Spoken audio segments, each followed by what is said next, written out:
Hello and welcome back to the PUBG Mobile Pro League Arabia Season 3 qualifiers. My name is GEEKAY. With me is the lovely Span Cargo. We're going to be taking you through all the action here in our second day. Now, Span, yesterday we saw some pretty exciting gameplay. First up, I got to ask you, do you think we're going to be seeing any more of that happening here today? Or do you think we could have a few change-ups potentially coming through? I mean, in terms of exciting gameplay, I feel like that's just going to continue because now we kind of talked about it a little bit yesterday, actually. Now that the teams are definitely used to the lobby at this point, they had 5 whole games to kind of get used to the lay of the land.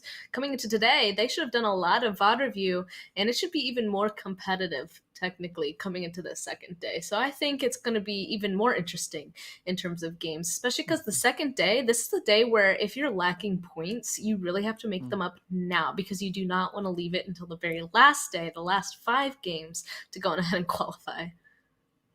Now, speaking about that, teams having to put effort in, especially coming into today. I mean, yesterday we started off with a pretty big bang. We saw the team there from Vibe6 coming in, taking that first winner chicken dinner, which was then, of course, followed by the players from Ra'ad. Then we saw Falcons come in with one. We saw the players there from Kurdistan as well. And then Falcons got yet another chicken dinner right off of the back of that. So some pretty strong performances we had spread out through the entirety of the board. But of course, before we get too deep into this, let's have a quick look at our format that we are going to be running through for these next 2 days.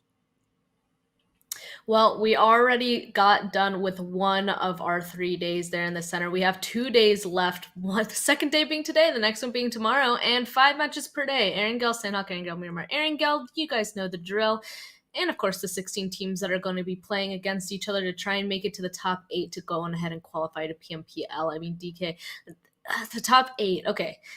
You basically, at this point, you just have to be in the top, like, right, the first page of that leaderboard, not the second one. That honestly, this lobby is pretty difficult, but that's still a good amount of space, a good amount of opportunity for a lot of these teams to go through.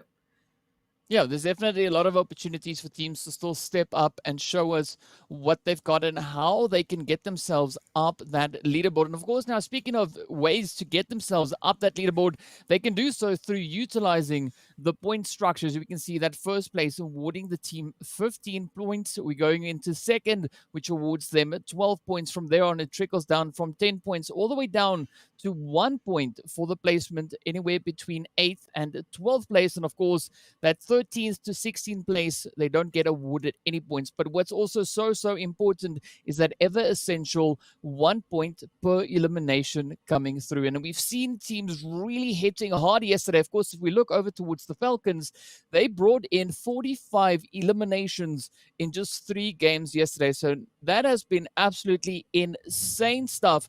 And of course, here's just a quick reminder of all the teams we have participating here. We've got the Falcons, we've got a headquarters, we've got the players there from Vibe6, we've got Triple D Iraq, we've got Ra'ad, we've got Stalwart UAE 963 Egypt, we've got KAMIKAZE, we've got for Kurdistan, Black Cobra, 1 million Esports, Clear Vision, as well as the Ultimates. We've got CONQUEROR Iraq, we've got the players there from GEEKAY Esports, as well as Revolution. Now, out of the performances we saw yesterday, did any of these teams really stand out for you?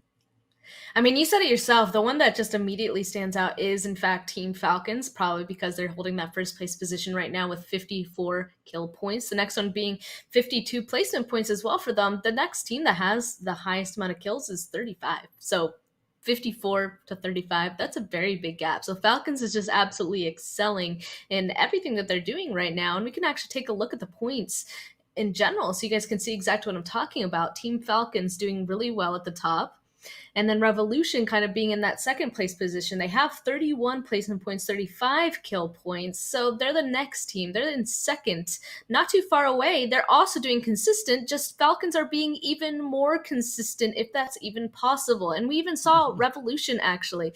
They got 2 second places in a row, our first 2 matches. And then after that, they kind of fell off. The Falcons, on the other hand, they weren't up in that second place position, but they did end up getting 2 chicken dinners. So they slowly grew or got better as the games went on. Yeah, definitely some really, really interesting plays coming from a lot of these teams. But for me, I'm going to be looking towards a few of them to see what today could have in store for them. And I mean, with that, I'm referring to the players from for Kurdistan, as well as Headquarter. And then we were talking about this a little bit before we Yeah. started with the broadcast. We're going to be we also going to be looking to see what the players from the Ultimates and Black Cobra are going to be bringing in, because if we look at Black Cobra, where they're currently situated, they've been showing some really strong consistency with regards to those placement points. The only thing that they could hopefully then work on bringing a little bit more together today would be then focusing a little bit more on getting those elimination points in as well. Yeah, they're actually the team that I went ahead and brought up because I didn't even realize that they were doing so well until we saw them up there. And then I looked at the placements and they got a fourth place, second place, 13th, and eighth. Like those are all really good placement points, but we haven't really seen them because I feel like we haven't really seen the fights that they're in. And taking a look at the second page, another team that we were keeping an eye on immediately is Vibe 6, that absolutely explosive first game that they had. But if you go ahead and take a look at their current points right now, they didn't end up really gaining that many more points after that first game. And that's why they're currently in that 11th place position. Not a great position to be, as you know, because that doesn't go on ahead and be in the qualifying range. So I'm kind of curious to see if they're going to be able to bring it back after that first game. Yeah, it's definitely something interesting to look at, because, I mean, taking into consideration for that first chicken they got 15 placement points, which we see on that leaderboard. And of course, looking then towards the eliminations they were able to bring in after that first match, they found 8. So from that point moving forward, it was quite the tough kind of battlefield for them really to compete on. We saw a lot of these teams just stepping up, grabbing the reins, and leading the way forward. Now, that's what makes today so exciting, is the teams now, as you said yesterday, have the opportunity to go through those VOD reviews, come back with a strategy of how they could best approach today to try and elevate themselves back up that leaderboard. So I got to say, I'm quite excited, but who is that going to be? I don't know just yet. I don't know just yet either. Another thing that I was actually kind of just thinking about is yesterday we had 5 whole games and there wasn't that many hot drops, and that usually day one, that's really where everything, all the craziness comes into play. So these teams did a really good job of kind of spreading out. But coming into day two, I'm wondering, it's not at this point where teams really need to get points by potentially dropping on some people, but the day that's going to potentially happen. But today, since it is the new day, since they did do VOD review, I'm wondering if there is going to be any changes with these teams, just in terms of, we have to change up some of how we play the game to try and get ourselves some points. Yeah, I have to agree with you on that. I mean, looking at the performances that we had coming in just from yesterday, we did have a few teams showing some really strong potential. I mean, if we look, for instance, towards the team there, GEEKAY, when they played the first match over on towards Sanhok, they brought in 5 eliminations, which puts them around about on par kind of with the performance we saw coming in from the team there of KAMIKAZE, really close to what Ra'ad also had. And of course, we had the players there from Revolution on a bit of a runaway performance coming in with those 9 elims. So definitely puts them up in the top 4 teams with the performances as we look over on towards what we saw on Sanhok. But of course, today we're going to be starting it out right over on towards Erangel. And if yesterday's first match was anything to go, and we could be expecting a little bit of a strong play once more coming in from the side of a Revolution. But of course, we have to have a quick at what our schedule for today is going to be. So we're going to be starting the day off over on towards Erangel, heading over on towards Sanhok after that. Then, of course, returning back to Erangel with a bit of Miramar in between that, and our final Erangel to close off the day.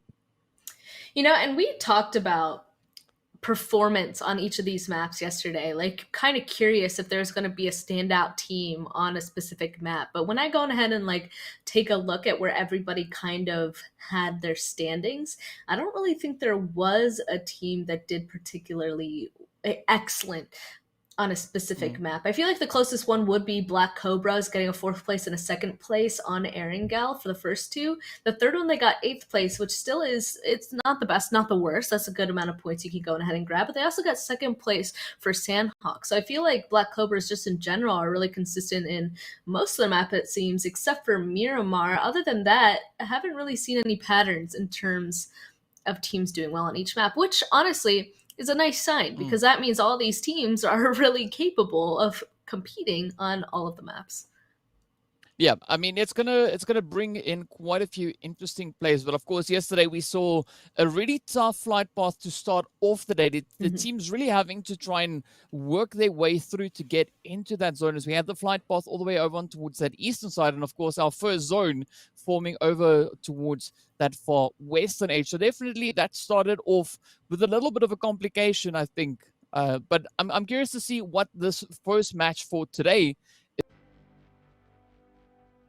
yet another opportunity to jump straight up into that. As we can see, of course, we're now still just reading up before hopping into our first match of the day. And I gotta say, like, hopefully the PUBG gods treat the teams a little bit better on this first match. I mean, we only got the kind of flight path and zone that you were looking for in our second visit to Erangel. So maybe we have a bit of a change up and see that coming in on the first.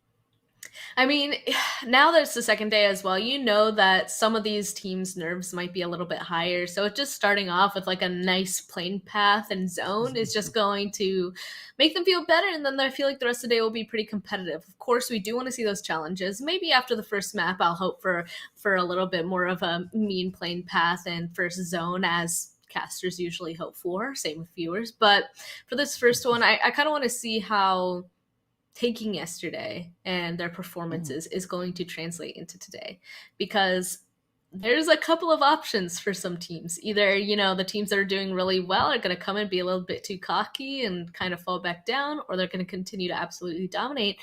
Or those teams towards the bottom are going to give them a run for those spots to qualify, because if sometimes teams, if they don't do well day one, they come back with like absolutely on fire. Like they realize we got to go ahead and step it up. We got a VOD review. We have the more information that we absolutely need to be able to perform. So there's a couple things that, again, can't really predict it. It's just based on the team and how they feel that they want to perform today. Yeah, I mean, so we've seen that improvement come in from several teams, but I have to agree with you. It's going to be important for the teams that were performing exceptionally well near the later stages of yesterday to come in with a bit of a cool head coming into today. You know, as you said, not to be too cocky, but kind of try and maintain that momentum, that flow that they had working out so favorably for them, and now look to push that through the entirety of today here, or possibly as far out as they can manage. But I'm curious to see who's going to be the teams to kind of put their stuff together, right? To make everything just click into place, because we saw several opportunities, several moments of potential glory coming in from a lot of the teams situated a little bit further down that leaderboard. And I'm especially looking forward to seeing the players there from 1 million Esports also stepping up, showing us what they've got. As the same going, of course, for the players there from GEEKAY, and even the team coming in from Stalwart, because there were some pretty interesting plays. I mean, I've got to say, I like some of the strategies that they were trying to apply yesterday. Unfortunately, everything didn't go exactly as they would have hoped it would. But who knows? Maybe today could be the day in which we see all the strategies now coming together as one, and it works out absolutely fantastically for them. I'll take that even a step further. I'm kind of keeping an eye on the teams in the 15th and 16th place, which is Triple D Iraq and 963 Egypt. They both have 15 points and 12 points respectively.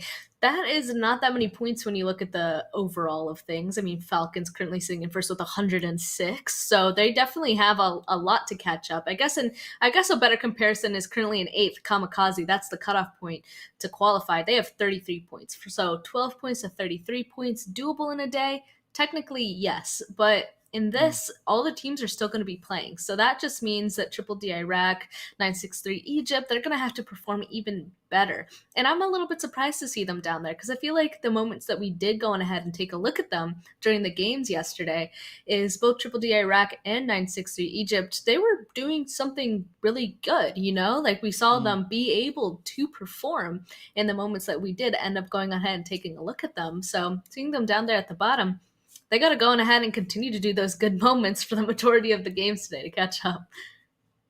Yeah, I have to agree. So, I mean, at least we know that there's going to be 3 runs for them to have over on towards Erangel. And as we saw yesterday, that nice change up with a bit of that Sanhok Miramar exchange coming through as well definitely does add to the flavor and the kind of experience these teams are going through. And I mean, we've seen a lot of these teams come through from the PMCOs, from the PMNCs, and also from the previous seasons of the PMPL from season 2. And you can see some of that experience, it's there. You know, you can see the teams, they've been around the block a few times. They have that kind of know-how of how to work their way through. And what I'm actually quite pleased to say is that we didn't really see a lot of teams really spending too much time out in that blue zone. I mean, that is, of course, aside from what we normally have happening on a map like Sanhok, where that is kind of commonplace moving into those later phases. But particularly looking at Erangel as well as Miramar, the teams were pretty proactive with regards to those rotations. They made sure to try and stay well ahead of the zone and not to get too caught up by big old Papa Blue moving in. There are a couple of teams that I do think were kind of out there, but you're right. It wasn't a good amount of teams like sometimes we usually see in qualifiers. So I guess some of those teams that did go on ahead and stay out in the blue, I want to see them start making rotations faster, because when I think about it, I do think it was those teams that did have a little bit more of a challenge ending up getting placement points and kill points because they were out in the blue for too long. They might need to go on ahead and move in a little bit sooner. They got to go, of course, be careful with that, because if they do move sooner and they're super far away from zone, they could be running into people. But I mean, that's just part of the game, you know. The IGL has to go ahead and figure out when's our best time to move in and what path, just based off of what they know about the other teams and where they go ahead and land and their usual rotations. Because teams, you know, they usually have some favorite rotations coming in here, and you have to keep that all in mind before you go on ahead and make a move. And that's part of what makes this competition challenging. Well, speaking about challenging, I'm going to propose a challenge to you right now. I did it yesterday. I'm going to do it again now, right? What do you think is going to be our first flight path? Yesterday, we saw it over on towards that eastern side with a really western phase. What do you think we're going to be having in this first match? I'll just say the opposite. How about that? Actually, you know, what I'd like to see is I'd like to see something more on the northern side of Erangel, because we haven't really gotten that yet. So I want to see some fighting, a plain path, maybe just the zone I'd be happy with up towards the north, because we haven't seen that much on the northern side of that river. So that's what I'm hoping for, at least in one of the Erangels today. So hopefully the first one. Well, thumbs and fingers crossed, everything in position as we're getting ready to move up to see, of course, where that flight path is. As we can see, we've got the lovely Stalwart right up ahead. So we are coming in from the northern side, and it does seem like we have yet another eastern flight path coming on through. But now we have to wait until we see the map to get a 100% idea of exactly where we're going to be going. But this does look vaguely familiar, very, very similar to our first initial flight path we had just yesterday. Yeah, well, it does exactly look like we're having a repeat of yesterday so far. Next, all we have to wait for is that first circle to pop over on the western side again. But I'm still holding on to the hope that it'll go to the north, because we have these people that drop to the north. I mean, KAMIKAZE, you can see going to Verni, some other teams dropping towards Kameshki, Yaznaya, Polyana. Like, you know, everybody chooses their drop spot for a specific reason. That's what they go on ahead and practice and scrims, and just anytime they go and play the game. So a circle going on ahead, popping up towards them, that obviously is nice. So yesterday, it never going up to the north is obviously not something that teams want to see. So I want to see how the fighting would happen up there, give a little bit of a challenge towards the people in the middle of this map, or even the southern side, and see how they go on ahead and figure out a rotation into this. So I'm still hoping. The plane's almost over, so we're about to find out soon. Oh, let's see. The moment of truth is about to be upon us. I mean, I also would not say no to a northern zone, but unfortunately, it's over on towards that southeastern side. Definitely a kind of mix between what we had in our second and third visit over on towards Erangel, because we had the one which, of course, centered up beautifully over on towards that military base. And then that last one, which closed up relatively close to that kind of Pachinki side, you know. So I'm curious to see what the teams are going to be doing with this. Already, we see a big concentration of teams situated within the zone itself. I mean, looking down at Revolution and the players there from 1 million Esports, very similar drop to what we had from them just yesterday. And of course, also, if we looked up to the top over towards Kameshki, we do have two teams dropping in that position. Very, very similar kind of positions we had. But now the question comes is, will we have a similar outcome from these teams, or are they going to try and mix things up a little bit? You know, we'll just have to wait and see. I have to go on ahead and speak on who are watching right now as well. Ra'ad, they're currently in that 6th place position. We saw them leave Rozhok super late the last angle we watched, and that gave opportunity for a team to get up on the hill above them and really mess with them. So kind of going on ahead and taking a look at them, I'm hoping that they're going to be able to leave Rozhok before any team kind of stops above them, because now that that team knows that it's possible to kind of go on ahead and mess with Ra'ad, they might be motivated to go on ahead and do it again. That, or based off this playing path, they don't want to mess with it just yet. Maybe the first game of the second day isn't the time to go ahead and do it, but, you know, the possibilities are there. So all these teams that we kind of mentioned that need to make a move sooner, that's who I'm going to be keeping an eye on in this overall map. Well, I feel it's never too late. I mean, and it's also, I don't think it's ever too early.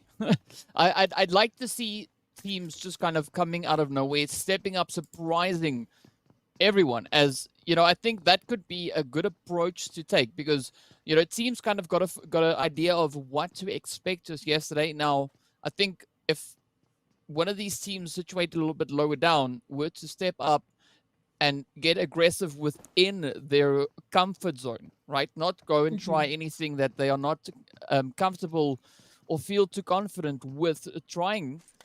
I definitely think we could see some surprise performances coming from these teams as they step up and just show a little bit more confidence as they progress through.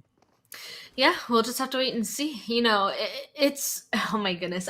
I feel like I'm preaching at this point how big mentality is. If you're going ahead and not do so well on day 1, you really have to completely forget that basically on day 2. Don't forget what happened though. You have to go ahead and take what happened and apply that to be able to learn on what to do for day 2. But you have to forget all of the feelings of unsureness or questioning, doubt, anything like that, because coming into this, you have to be confident. You have to be ready to actually perform. So I'm hoping those teams will kind of forget the performance yesterday in order to today really shine. So one of them being GEEKAY, down there in that 13th place position. They have 24 total points right now, which is not that much, but they're actually pretty consistent, TK, because they have 12 place in points and 12 kill points. So I guess their consistency is there, but they have to go ahead and consistently stay alive longer to get those place in points and therefore get some more kills. Yeah, I think at the end of the day, we're just going to be looking for, if we look at GEEKAY, for instance, right, for them to consistently perform, but at the same time, look at just increasing the points gained. Just a little bit, not too much, because, you know, they're still going to try and keep it within what is within their comfort zone. But who knows, maybe they'll prove us all wrong, step up, come out of nowhere, and just, you know, go into absolute beast mode throughout the entirety of today. We'll, of course, have to wait and see what exactly it is they have in store for us. But I mean, we know all these teams, they are competent, right? But now we just need to see that confidence come through. But look at Alush just stepping up, tapping away at Aboud as Aboud is trying to move up. Quick smoke, of course, being deployed there by Aboud now. But again, nice patience coming in from Alush. And I'm pretty sure Alush saw those movements up ahead coming in as the players from Stalwart started making their way towards this vehicle. The tires now, of course, getting blown out. Oh, hopefully Mexico can do something here. Yeah, I mean, Alush, he was watching that, like, pointedly. He was standing inside that little wizard tower just watching that. I mean, these teams have been dropping in this area this entire time. I feel like the ultimates, that means that they watched those VODs and they ended up identifying that Stalwart. They usually go on ahead and go for the vehicle that spawns there. So Alush, he took that as an opportunity to try and do some damage, because you can see, taking a look at the loot, like, not the best, not the worst, clearly just stood there waiting for an opportunity and almost got it. Alush almost ended up taking down Aboud. Was so low HP, but at some point you can see Alicia's like, okay, well, now that's over, the opportunity's gone, I just need to go ahead and continue looting to actually get myself some stuff. The ultimates, they could have gotten a sneaky little first point right there, but they can always try again next time. Yep. There's no point like the present to try and step up. You know, but who knows? I mean, there's still some interesting positions that can be taken up here. Of course, the players from CONQUEROR Iraq now making their way through. I mean, they are so close to KAMIKAZE. KAMIKAZE only being 4 points ahead of them, as you said. KAMIKAZE being kind of the gatekeepers here for the time being. But as we've seen, these teams, they can decide to step up at any moment. And I think that's what's going to make this map, this first initial match, so interesting, as we don't know who's going to be the team to step up and where those surprise performances rather are going to be coming from. But definitely for the time being, we've seen a few hits making their way on through. Of course, now the players here from CONQUEROR continuing further and further towards the zone. But again, we do see that proactiveness coming in. Several teams already getting their rotations sorted, advancing themselves a little bit closer on to that zone. And already headquarters and the players here from Clear Vision could potentially be getting into our next engagement. Yeah, Clear Vision definitely just scoped in towards them. Definitely know that they have neighbors in this situation. I actually love whenever a game starts, I'm like, okay, I want to know who's going to start getting in a fight, because obviously those interactions are really important, because if they are teams right next to each other on the leaderboard, that of course like increases like, I don't know the correct word I'm looking for, not the desperation, but I guess just the overall intensity of that fight, because you know that they're just really trying to jump over each other. It looks like headquarter though, they don't really want to have anything to do with that team up there, so they're going to keep on moving. They're just kind of frog jumping between places to play out of to try and find a better spot inside of this zone. Yeah, I think they're saving themselves for what is still to come, as we do see a nice concentration of teams once again now focusing more on that more centralized region in and around Shelter as well as Malta. Not a lot of teams positioned over on towards Farm, but now the zone doesn't leave them with many other options. They now kind of have to start converging even more so onto that point. But one point of interest could be down towards the south, where we have Revolution and 1 Million Esports. Both teams now just inching their way closer and closer towards that eastern bridge. But of course, we still have several teams outside of zone now getting their rotation sorted, moving a little bit closer. But I'm also expecting a little bit of chaos to erupt up in the north, as we can see KAMIKAZE and Clear Vision now starting to go at each other's throats here.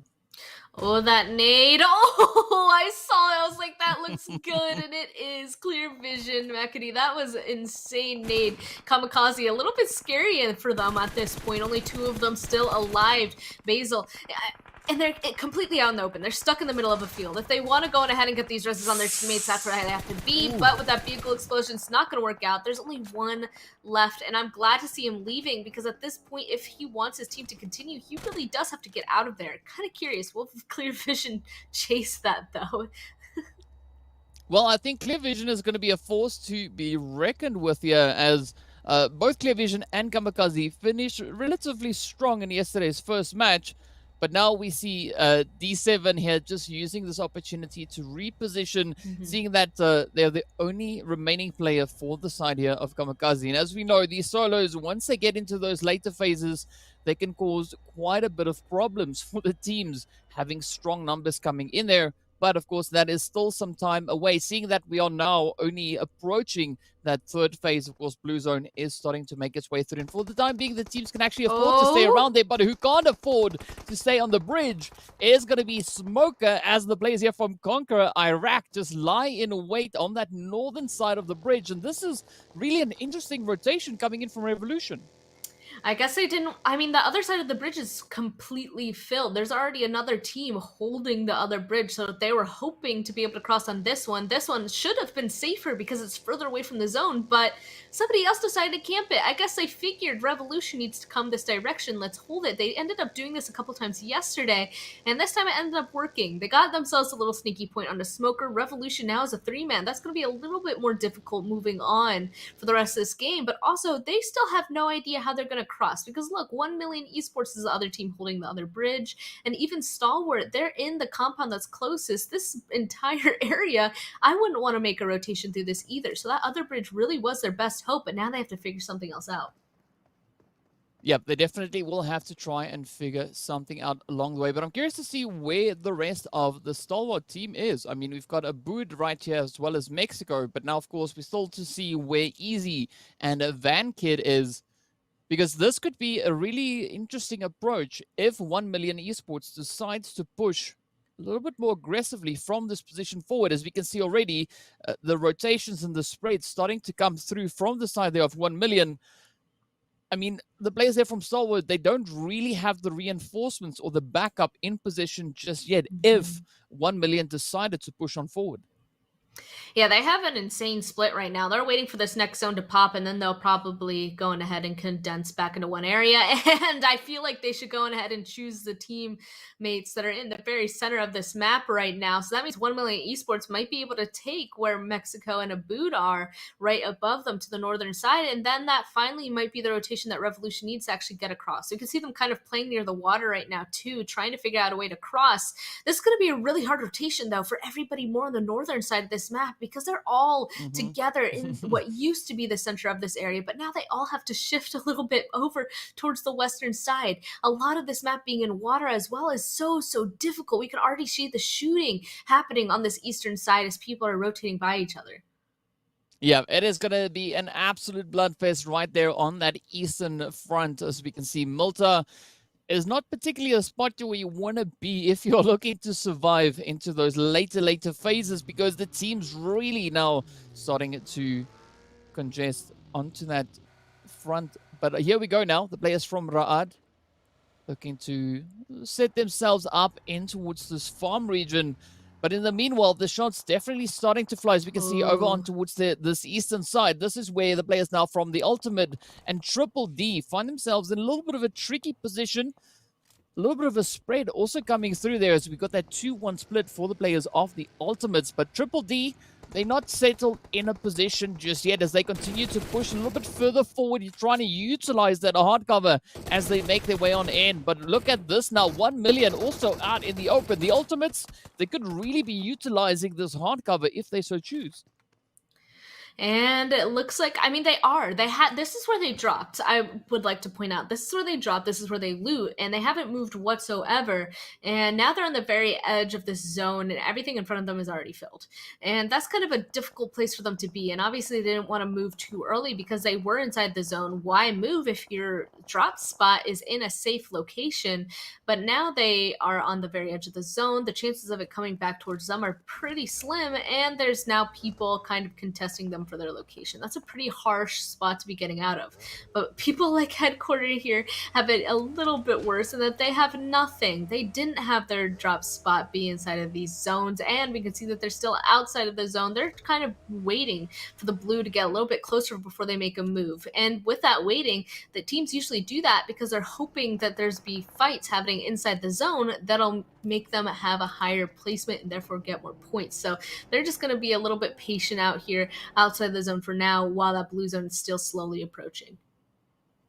Yeah, and we're going to be seeing a little bit of that slow, steady approach coming in from the teams as they're looking to not overexpose themselves too much. Of course, the players there from Kurdistan just end up a little bit in towards the zone itself. But now as we wait to see where this next phase is going to pop, it moves all the way down to that eastern bridge. 1 million finds themselves now in an absolutely beautiful position, but also the position in which we see the players there from Stalwart could really be one to kind of contend with, as Abood is holding a good anchor point and the rest of the team is a little bit further off, as we can see over on towards the western side. But I think that is a good call coming in from Abood, choosing to potentially rotate back into the safety of the numbers there. Meanwhile, the players here from HQ are going to be meeting up against the players here from Falcons. We can see a nice exchange back and forth. But with that, Aziz now also getting knocked right on down. I mean, the Falcons, man, they're just rolling through this engagement. I mean, they're an aggressive team, so I'm not quite surprised to see this. They have a little bit of advantage having that higher ground right now, and they're just big pushing. The other team isn't even trying to go on ahead and get together to kind of fend off the Falcons, and that leaves just one person left. Wow. Wow. I mean, well, the Falcons, they just stepped up, cleaned that one out. They almost didn't take any damage from that entire engagement. So they definitely off to a really strong start here. But as we now move it on a little bit further forward, here are some of these teams we're going to be keeping a very watchful eye on. The players, of course, from Black Cobra now going up against 963 Egypt. Oh, but look at that. Zuxi gets taken right on down as Philly sends in a beautiful grenade. This is now that moment they've been waiting for, that opening for Black Cobra to start rushing in to focus a little bit more on those kills. But unfortunately, 963 Egypt is not going to be making it too easy for them. Well, they're Ooh. still fighting, actually. They had started this fight a while ago, and it looks like it's still continuing inside of farm. Again, now outside of zone. But they really have to go ahead and clean this up if they're hoping to actually continue. Ooh, a big 360 coming in from Rami, but no way. Oh. 963 Egypt will actually win against Black Cobra in the end. And 963, they need this. They were in that 16th place position, but already with 3 kills for themselves, they have to get that res up so that they still will stay 3 strong and figure out their next move. Yeah, that was really a good situational play coming in there from the side of a 963. But now we jump on to the opener reaches once again, as we can see GEEKAY, the players here from Conqueror Iraq, now getting ready to fight for that position in the zone. A lot of utility use coming through from both sides. We can see an absolute bombardment of grenades getting sent on in. Oh, but with that, Hazem gets taken right on down as a cheeky shot there from Vibe 6 comes in. Oh, but now look at this. Conqueror Iraq trying to advance forward. It is only an open field up ahead. Not a lot of hard cover really to make much use of. So good position actually coming in there from the side of Ra'ad as well as Stalwart. But Groza now feeling the pressure as a quick knock and confirmation comes right on through. Yeah, one of his teammates had tried jumping out of the vehicle moments before as well, as instantly taken down. The vehicle probably about to explode, and unfortunately for Conqueror Iraq, there just wasn't a spot for them to be able to play. Everybody watched them drive on in, and those are some points that they obviously want to take advantage of. Ra'ad grabbing that last one.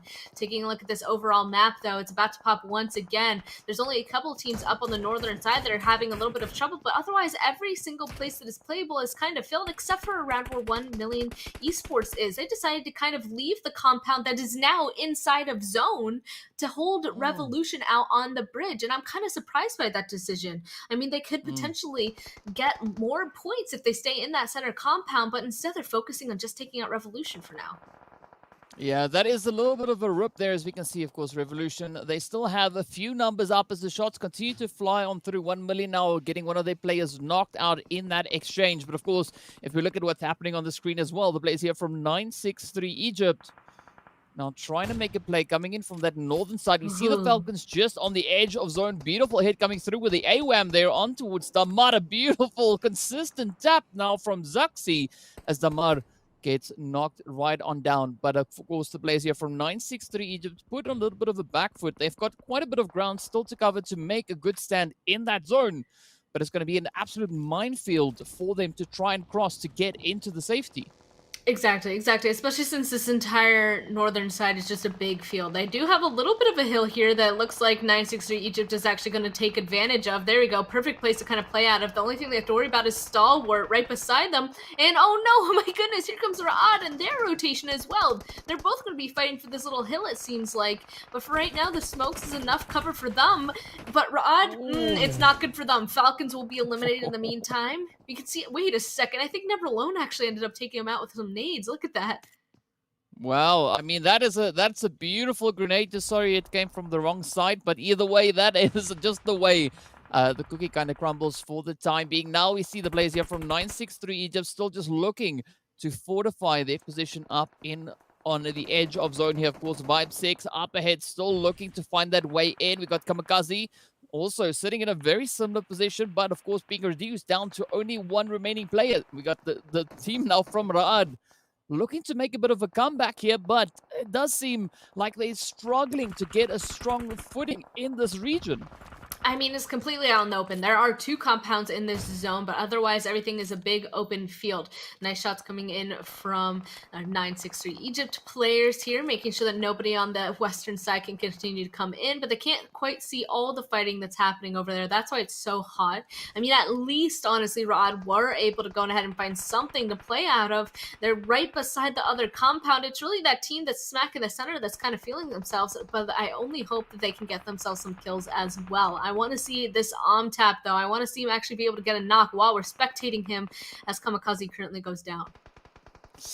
Oh, I mean, 963 Egypt getting so close. Come on, show us the AWAM hit. Come on, Zilal. Come on, get it. But of course, now we see that zone moving up once again, focusing a little bit further down on towards the southern side. 9 teams remain. Beautiful opportunity presents itself, and with that, from Mar gets Nice. taken right on down. Vibe 6 getting sent right back into the lobby. 8 teams now remain. Stalwart actually having a controlling position now within the zone. They have control of these compounds, but now they need to try and defend us. We can see GEEKAY also now trying to advance back up. And look at the utilities coming out. VanKid finding a beautiful hit right there. It's now come down to Mumbai to try and hold it all together. But a 4-man team for the side here of Stalwart could be a really good play for them. Oh man, and taking a look at that map, actually, there's so much fighting happening right now with all these zone shifts that we didn't even get to see the fight between Revolution and 1 Million Esports. We can see that 1 Million Esports only has one person left, although in the southern side of this zone, and that compound was still open this entire time, but now Team Ultimate ended up driving on in, figured out that that's open, so Team Ultimate also has a great spot for themselves now. So, oh man, with this next zone shift, I really feel like they're going to be doing really well in this position as more fighting, of course, happens. There we go. More teams are out. I mean, Stalwart not satisfied with getting those knocks alone. They want to try and clear up, get those confirmations. But of course, now there's still going to be quite a bit of fighting, as we can see the players here from full Kurdistan positioned up in towards the north, trying to defend that entranceway back up in towards zone. Of course, 963 Egypt right here alongside them. A utilities now getting cooked up, sent on through. But of course, look at that. We got the players here from the Ultimate making their way on in. Beautiful grenade, finding its way right on towards Empire. 1 knock, 90 now, trying to move on up. 963 Egypt, not finding a clear, easy way in it just yet. They know they have to try and deal with this threat coming in from the side here of Fort Kurdistan. Up comes a nade. Is 1 knock going to get taken out? No, Anaconda gets taken right on down. This is the opportunity now for 963 to come rushing in. Are they going to be able to clear it up? One player stands between them and the safety of this compound. Up comes Nossa trying to clear it out. Full squad rush, and with that, for Kurdistan gets eliminated. 963 Egypt now looking absolutely fantastic with 9 elims to their name. They knew that they needed to catch up. They were in that 16th place position, but I feel like I can already confidently say that they're not going to be there any longer after this match. They're still safe on this northern side as well, just inside of this zone. The next team that they potentially would have to push or get rid of is Ra'ad and then Team Ultimate, and they're honestly in a good position to do so. We can see a drop kind of landing, kind of gifting themselves to Ultimate as well, but no, Ra'ad actually is taken down. We're down to 3 teams left, and this zone is actually going to go ahead and pull over in favor the team down on the western side, which is Stalwart.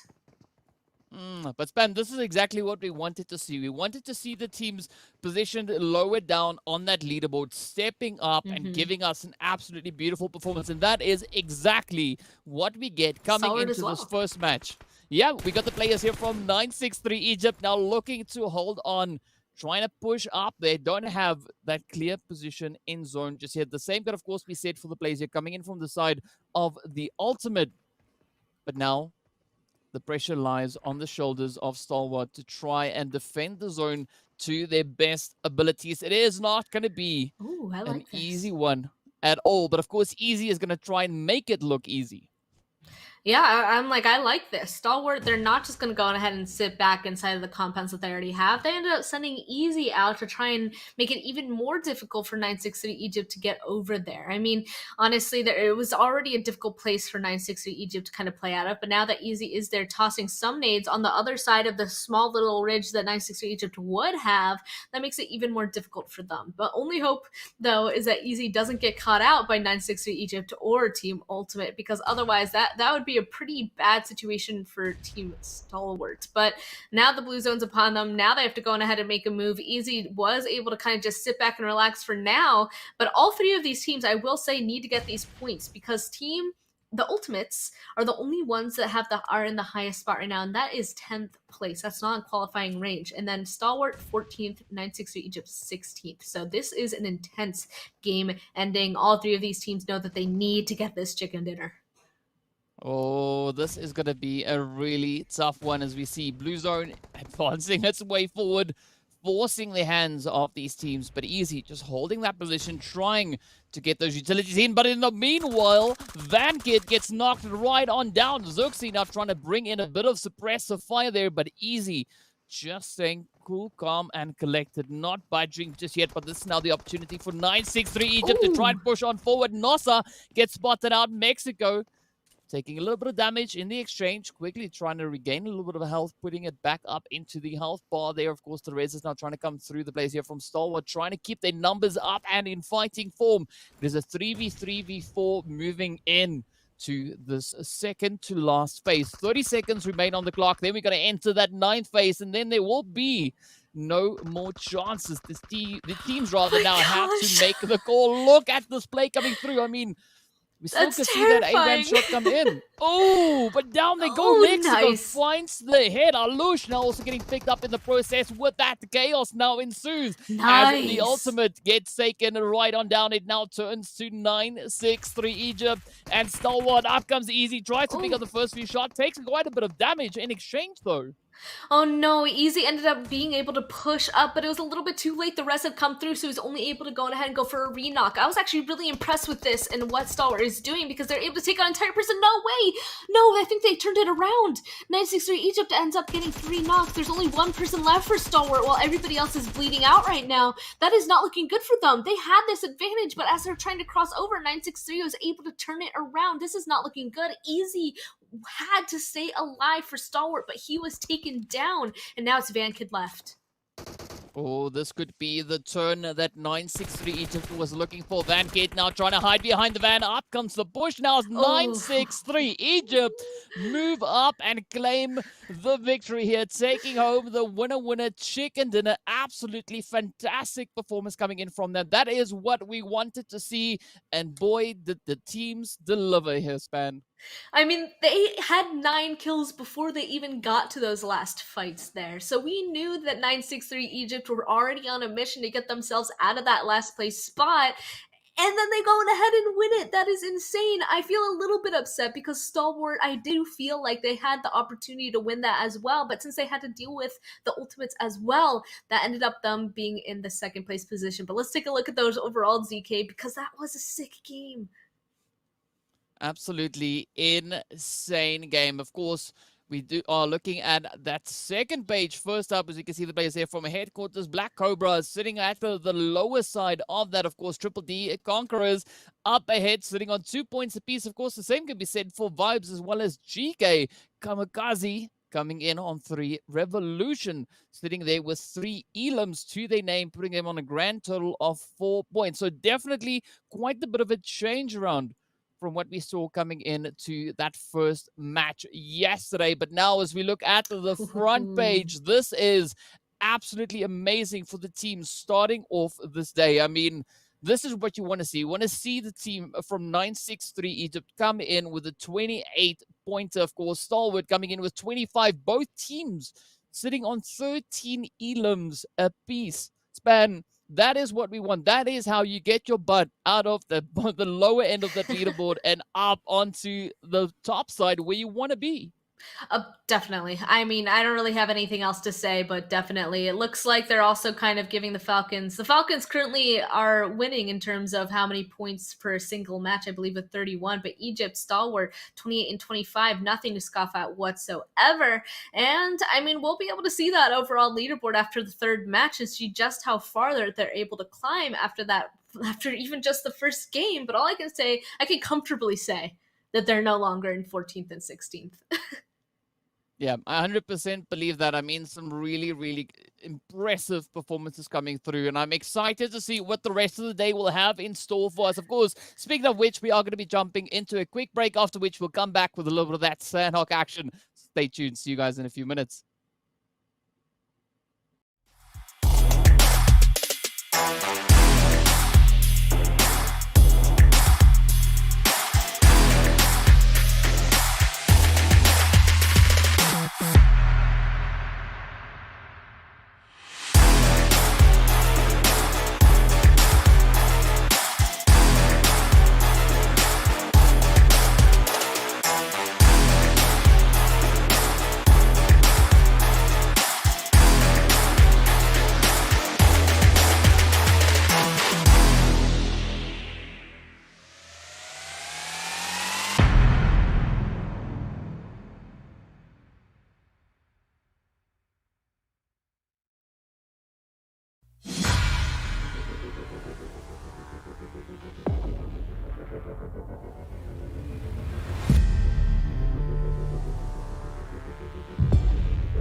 Hello and welcome back to the PUBG Mobile Pro League Arabia Season 3 qualifiers. My name is GEEKAY. With me is Span Cargo. And if you are just joining us, you missed out on an absolutely fantastic match 1. Of course, we came into today hoping to see the teams sitting a little bit lower on that leaderboard at the end of yesterday to come in and surprise us with their performances. And boy, did they do exactly that. Of course, we saw the players there from 963 Egypt as well as Stalwart coming in with absolutely fantastic performances. But now we're having a bit of a look at the leaderboard here. We can see Falcons still holding on to their pole position on 112. So only 6 points they've gathered so far here today. But of course, Revolution still in second. We've got the players there from Clear Vision holding in third. But what's interesting to see, though, is the addition of Stalwart coming into that 7th place. They started off the day, of course, over in the 14th place. It's a beautiful jump up there for them. And the Ultimates, I'll have to say that. The Ultimates got in 3rd place our first matchup today, and they started in 10th place, jumping up to 5th. But you're right, Stalwart now in 7th, starting from 14th. Both those teams jumping up onto this first page into the qualifying range. Those are big feats for them. We can even see the Ultimates, they did so mostly through kill points. Look at that, 18 placement to 27 kills. Ultimates, they're definitely deadly, it seems like. So that makes me even excited to be going into our second match on Sanhok and see if they're able to carry that momentum. Same with Stalwart, actually. 16 placement points, 26 kill points. Insane gameplay coming through from them. So it does look like our first page is already disrupted. I'm a little bit surprised by that. But taking a look at our second page, 963 Egypt as well. Started in 16th place, now to 9th place with 40 total points. That's insane for them. And our entire leaderboard is just completely different. Yeah. I mean, 2020, that means perfect vision, and that is what they brought in to that first match. But of course, as we mentioned, we are going to be heading over to a little bit of that Sanhok action to get nice and sweaty up in the jungles there. As we saw the teams yesterday really stepping up, getting quite aggressive. And of course, this was the match in which we saw the team there from Ra'ad taking that chicken. But of course, we had the team there from Revolution actually finishing quite strong, coming in with 9 elims to their name. So who knows? Maybe we could see yet another change upcoming through, as we already have a really strong start coming in for the side there of 963 Egypt, as well as the players from Stalwart. So they can only go up from this point moving forward. They're going to say I'm quite excited to see what this lovely Sanhok will have in store for us. So there's no point in really asking as to where we think the flight path is going to be going. As we know, on Sanhok, flight path doesn't matter too much. Of course, we did see the zone moving up on towards that northwestern side. Do you think we're going to be having a similar kind of situation here today, or are we hoping for something a little bit more over towards that eastern edge? I mean, I'm always hoping for something different because that means that it's going to stretch the skills of all of our teams. So it did go up towards that northwestern island last time. I would just like for it to go literally anywhere else, because then that'll be a little bit more of a challenge to the teams that are playing, and I want to see that. I want to see those different interactions as well. And kind of now that we have gained more knowledge on these teams, with 3 teams from the bottom just absolutely blowing it out of the water game 1, I'm interested to see if they're really going to be coming back into the Sanhok match and doing something completely different as well. Like, they have to keep continuing that momentum. They can't just stop after game 1. So I'm curious to see who's going to do it. Well, we don't have to wait much longer, as we can see, of course, that flight path coming in from the southwestern side, sticking to the western edge. So definitely taking a little bit of a chunk out of the reach. But of course, this is Sanhok, so the teams can still pretty much reach almost anywhere across this map. So we are potentially going to be seeing a little bit more of a concentration of teams over on towards this western side. But I mean, there's nothing that a little bit of running and a few vehicles can't fix. The teams can look to reposition themselves. But this is where it's going to be quite interesting to see where this first initial zone is going to be popping up. I'm hoping for something different. I have to go with you on that one, as you said, and only time will tell. But we don't have to wait much longer, as the plane just left the map. And now the drum roll ensues as we wait to see where that is going to be going. But again, a good spread coming in from a lot of the teams, as the zone now moves all the way over on towards that southeastern side. Definitely a good change. A lot of teams already positioned within. But now comes down to how those rotations are going to be coming through, especially the players there from Vibe 6. situated in a little bit of a tricky play there. I mean, they got clear vision as well as the players from Revolution sharing that northwestern island with them. So we're going to have to see quite a few interesting rotations coming off of that island. Honestly, there's even more interesting stuff. If you took a look at a lot of these areas, there's some teams that are kind of mixing together. Even one right here, well, this is Vibes and Clear Vision that we already went on ahead and mentioned. But even in the other side of the map, there's a couple of teams that have a couple people right next to each other. So there might be some other fights. Yep, we can even see in the kill feed a member of Cobra taking down somebody from Ra'ad. But let's see how Vibes and Clear Vision are going to start going, because there's two of them in a compound by themselves. And it looks like Clear Vision, they're already all convening together. If you took a look at that mini map, they're already all just running down to try and take on the rest of Vibes. Oh, but this we want to see. We want to see that aggression come on in. Again, a good approach coming in from the side of Clear Vision. I mean, they're trying to take a good, decent spread while pushing on through. But now, up comes Makodi. Oh, come on. Is this one going to work out? Azrael just patiently waiting. Up comes the hits. Picks up one knock, but does get traded off. And with that, a really tough start for the players here from the side of Vibe 6. But, I mean, definitely a fantastic start for Clear Vision. Already 2 elims to the name. Vibes now down to only 2 remaining hopefuls. And, yeah, this is where those positional plays are going to be absolutely essential once again. Yeah, I mean, Clear Vision just off the pop, just immediately grabbing a singular gun and then running down to try and help out their teammates. That's basically the correct action.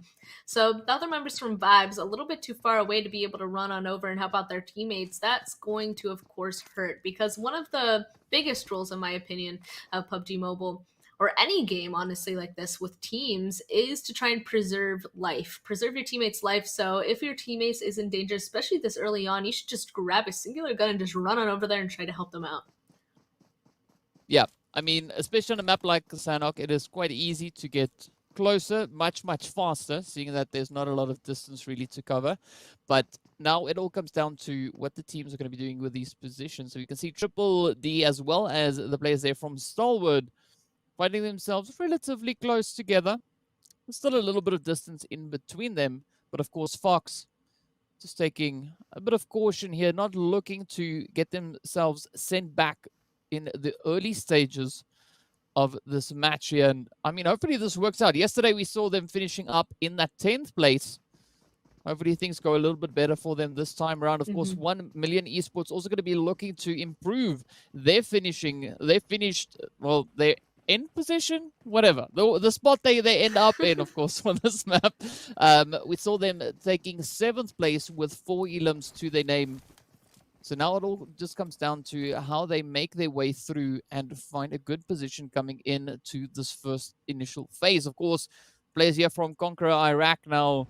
Galaga just utilizing the bike, the motorcycle indoors, as one is supposed to be doing if you've got a lot of open space. If you don't do this, don't try it. It only works on PUBG. They're ready. Of course, no. Yeah, they're ready to roll. They are very much ready to roll. There you go. They're all leaving together. Nice rotations coming through from them. Definitely want to be together, especially on Sanhok. I'd be a little bit scared to drive around on Sanhok, but they're going to go for it for now. But oh my goodness, headquarter versus for Kurdistan already up on top of this hill. I'm not surprised. This is a very similar kind of play to what we saw yesterday with the position up on this hilltop. We know teams like to move up into here. We're not seeing any fighting up towards that bootcamp side, but it's a really healthy exchange between both headquarters and, of course, the players here from for Kurdistan.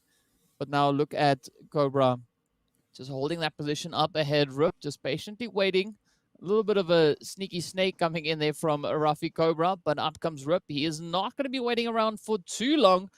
Pretty sure he knows that there's someone there. Of course, with that now, Rafi budges and tries to get the heck out of there. But, of course, up comes the headquarter in hot pursuit. Oh, spots the feet. That is the giveaway play right there. The feet were sticking out, and that's all she wrote.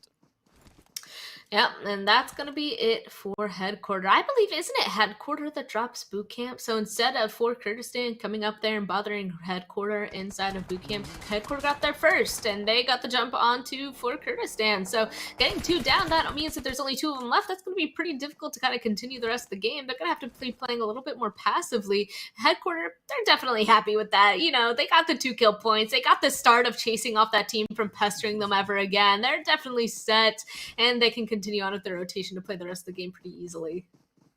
But we know Headquarter for being a team that is quite comfortable on Sanhok. I mean, yesterday they finished up in 4th place, 3 elims to their name. So, you know, no surprise really to see them with that potential threat coming in from the side there of for Kurdistan. Just, you know, playing a bit of pressure, pushing them back. And we saw then, of course, the team there for Kurdistan starting to rather disengage from that position, rotating out a little bit further away, trying to get themselves into a bit of safety there. But, of course, now we move on to the players here from Clear Vision, currently sitting on 2 elims to their name, taking out the first 2 there from the side of, I believe it was the players from Vibes, actually. But now, ooh, who's going to be the next ones to get into this fight? As we can see, 963 as well as the players here from CONQUEROR having a bit of a back and forth in the woods. Yeah, as they're slowly making their move on up, it definitely looks like 963 wants to become involved. I mean, why wouldn't they want to try and grab some of these points with the forest? There's just a lot of trees and cover everywhere. Conqueror Iraq not taking any chances. Groza instantly tossing out some smokes to get back to the safety of his team. I have a feeling he's going to be able to do so pretty easily. And now that they're inside the compound, I don't know if 960 would continue to be aggressive off of that point, but this is a nice place to be. They're right beside Quarry up in these little buildings here. Usually a really nice, safe place to play that they can stay on for the long time. GK, though, ooh, they're all the way down the southern side by Cave. Falcons! I would not want to be running into Falcons, but unfortunately for GK, it looks like they have to. There is no choice in this push. Yeah, I mean, Falcons definitely trying to make a bit of a stand here, trying to increase the lead they've gone on that overall leaderboard even more so. Really, we see that first knock coming through onto the side of GK, but now Falcons looking for that opening. We see Yusuf actually starting to wrap around the opening of Cave. Will this be a good off-angle play potentially coming on in? I mean, the Falcons, they do seem to be a little bit cautious. I can't really blame them. It is, of course, Sanhok after all. A lot of snakes could be lying in the grass. As we can see, Yusuf now just trying to advance their way forward, trying to see if they can find any of these openings. But I mean, also, GK, they just holding their ground. They're not letting go of it just yet. I mean, they really shouldn't. If they're hoping to kind of hold this position or be able to continue to drop here, they really do have to kind of push off the pushing team, which is Falcons. So they're going to be trying to. A little bit worried since Falcons now kind of has the high ground. GK was chased off of the top here. Yusuf now tossing in a ton of nades. They're just really waiting for one knock. If they get one knock, they can start, and there we go. It looks like it does happen. I was taking a look at that, and each one was getting progressively closer. And now I wouldn't be surprised if they really are motivated to get even closer with the push. And they can do so because taking a look at this zone, they're still inside of it. So this fight can be going on for a while. Yeah, especially looking at this phase now shifting over on towards, or rather centering up towards Quarry. It is going to be quite the challenging zone, a region rather, for these teams to be fighting in. But here we go, Damar now getting on the Vespa there, trying to travel at light speed, trying to inch their way a little bit closer. But GK still holding their ground, not trying to be the team caught out while trying to disengage from this potential fight. But of course, the Falcons, they're starting to spread themselves out now. They're not sticking around here for far too long. Probably worrying that maybe GK is making a rotation away, but also Wade, you know, he wants to make sure that his team will be able to find a spot further inside zone. So why not just go ahead and send one person away, find that good location, and kind of hold it for them. The only concern is hopefully Wade doesn't run into an entirely different team, because that is not a good situation to find themselves in. But I feel like Falcons usually do that. They usually leave a couple of people behind to deal with the fight, and they send one person forward to kind of find a place to scout or just look further away or make sure nobody else is kind of encroaching on them, and they can get away with it.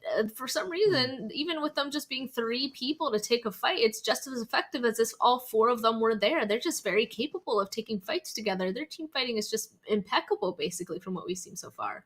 Yeah, some really good synergy coming in there from the Falcons. And of course now, well, as we look to see what they're going to be doing, the Mud also now getting on that Vespa, looking to push for GEEKAY, still trying to clear the top of the hilltop. But as we can see, Falcons now completely disengaging, looking to rather position themselves out elsewhere. Are they GEEKAY now being caught out? Ooh.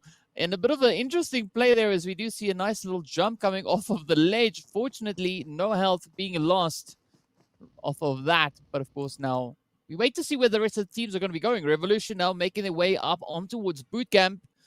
Smoker about to enter that zone, having a little bit of a splash, a little bit of a swim. A good setup coming in here from Al-Hajj, just ensuring that there's some good defensive play in case someone decided to, you know, tap a few heads or two in their directions. Of course, Rex also now just scanning the vicinity. So a lot of caution coming through, but of course we can see the players there from headquarter just on the opposite end of boot camp. So who knows where these teams are going to be going. Of course, that blue zone is making its way on through. We're going to be waiting to see where that second phase shift is going to be taking us, rather the third phase. But out in the blue, we see the players here from Vibe 6 now, a little bit hesitant with that rotation. I mean, with only 2 of them left, I kind of said that their gameplay was going to have to change drastically with only 2 people left compared to the usual 4. And one of the things that usually change is duos are usually a little bit slower. You know, they don't have the luxury of being able to quickly start moving into the next zone or trying to find the area that they want definitely, because they just don't have the manpower to be able to just aggressively state that, hey, this is my territory. So instead, they have to play more passively, a little bit more careful. So that's why they're just waiting for these zones to close. And that way, when they get inside of this next zone, they will hopefully not have to worry about too many people. Kamikaze is still inside of Paradise, but honestly, Vibes should be able to kind of sneak on over. And with this next zone shift as well, hopefully they'll just keep on moving. Oh, but unfortunately, it looks like they'll have to keep moving down to the south, where the majority of these teams actually already occupy. I'm a little bit worried for all these teams to the north. This is going to be a difficult rotation to get in. Yeah, I especially see quite a bit of pressure coming onto the players there from Stalwart, as they're holding that angle in almost center zone, but also it is west of the quarries. We can see a lot of teams in the surrounding area, but also we've got the players there from Black Cobra looking to push up from that southern side, still sticking to that coastal line, not pushing all the way through just yet. But of course, GEEKAY is also positioned right there alongside them. Meanwhile, up in the north, we see the team here from headquarters now looking to move a little bit further forward. Octan holding the angle here. Aziz could get spotted out, but Octan now could possibly be outnumbered. But I'm liking this play coming in from Triple D. I mean, they're not spread out entirely. We can see that reinforcements now starting to move on through. Good engagement coming in from Octan. Oh, beautiful trade-off. But now the pressure is on the element of surprise kind of going right out the window. He almost ended up getting 2 knocked. That's definitely why he went for it. You can see Aziz here, super low HP, instantly laying prone. Triple D, the rest of them just pushing on in. I'm a little bit worried because they don't really have the knowledge that Octan had on where the rest of them are, but it doesn't matter. Here comes Fox, spotting on another person. Oh no, the res came through. He's not in a good spot whatsoever. They need to be pushing together. Oh, but here we go. Triple D not going to let this one slide just yet. They're looking to push on forward. Fox goes down. It is now down to Ali and 6 Roxon to try and make the stand. Of course, now headquarter reduced down to Willie. Oh, up comes a little bit of an aggressive push. Are they going to be able to pull this one off? The shots come through, and with that, headquarters gets sent right on away. Triple D Iraq finding 4 elims. Man, what a beautiful play that was.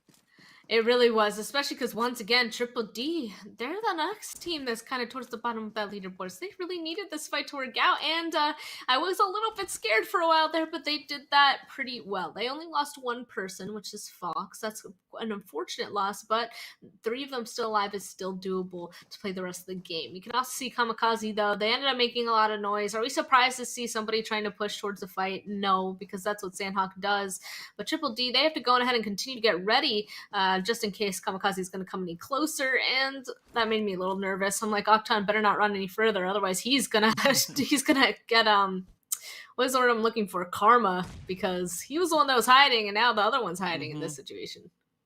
Yeah, and that is definitely not what we want to see. But of course, now Kamikaze, they can't resist the temptation They want to get up into a potential vulnerable play for the side here of Triple D. And again, we do see that spread coming in from the side there of KAMIKAZE. They've got one player position up towards the north, two over on towards the eastern side. Then, of course, Kante coming in, just trying to wrap around those compounds, also trying to catch up with the zoners. We can see that next shift now sticking to the side of Quarry. And this is...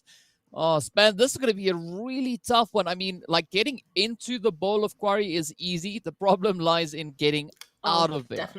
Definitely. Especially any teams that decide to stay out of it. Like, they could just go on ahead and look on down and just basically be shooting fish in a barrel, you know? So, all these teams, they're going to want to stay out of the inside of Quarry for as long as possible. But obviously, there's not enough space to go ahead and do that. So, this is definitely the quote-unquote next kill zone. All these teams are going to be fighting for these top positions outside of the inside of Quarry. So... they're gonna have to fight it out, and we're just starting here with, once again, KAMIKAZE and Triple D. Unfortunately for Grizzly, he goes down. Yeah, but no surprise to see the knock actually finding its way on towards the side there of Six Rocks. And I mean, KAMIKAZE, they just utilizing their numbers so well here as they take that spread, they push on forward, they clear out as they move in. And of course now they need to get their butts in because Blue Zone is making its way up. They still have about 120 or so odd meters to try and cover before Blue Zone catches up with them. But they're not out of the woods just yet. They still have one or two of the players coming in there holding up alongside them for the side of Triple D. Of course, clear vision. Position much further away, also now looking to just clear their pathway back up into a strong position in the zone. You can see GEEKAY and a lot of the teams, even Vibe 6 now, just all rushing their way in. But this is where things are going to get so tight and relatively uncomfortable. Oh, and it looks like, unfortunately, Vibe 6 losing yet another person as they're driving on by. Two of them still alive, though, honestly. Like I said, we already knew that as they had two people left, they were going to be a little bit more passive, but I feel like that's going out the window right now. What is happening? They're just driving on through, shooting at anything. They just need to choose a place to play out of and be careful because everything else is already taken. Mana goes down. I guess they found some rocks to play out of. Got to be careful, though, because Stalwart and Triple D are around them. Yeah, but this whole position kind of in towards Quarry is almost a first come, first serve. Team that is able to move in, get themselves fortified in a good position, could really see the benefits being reaped off of that. Of course, now we look at the players here from Stalwart, not just scanning the hilltops, trying to find those angles. Of course, Vibe 6 getting eliminated, but up comes the team now looking to see if they can clear this out. But sheer carnage now erupting all across the map. Oh, yeah, that was a huge nade coming in from Van Kid there with that one nade taking out the rest of Vibes. Now spotting out another team pushing in from the blue zone.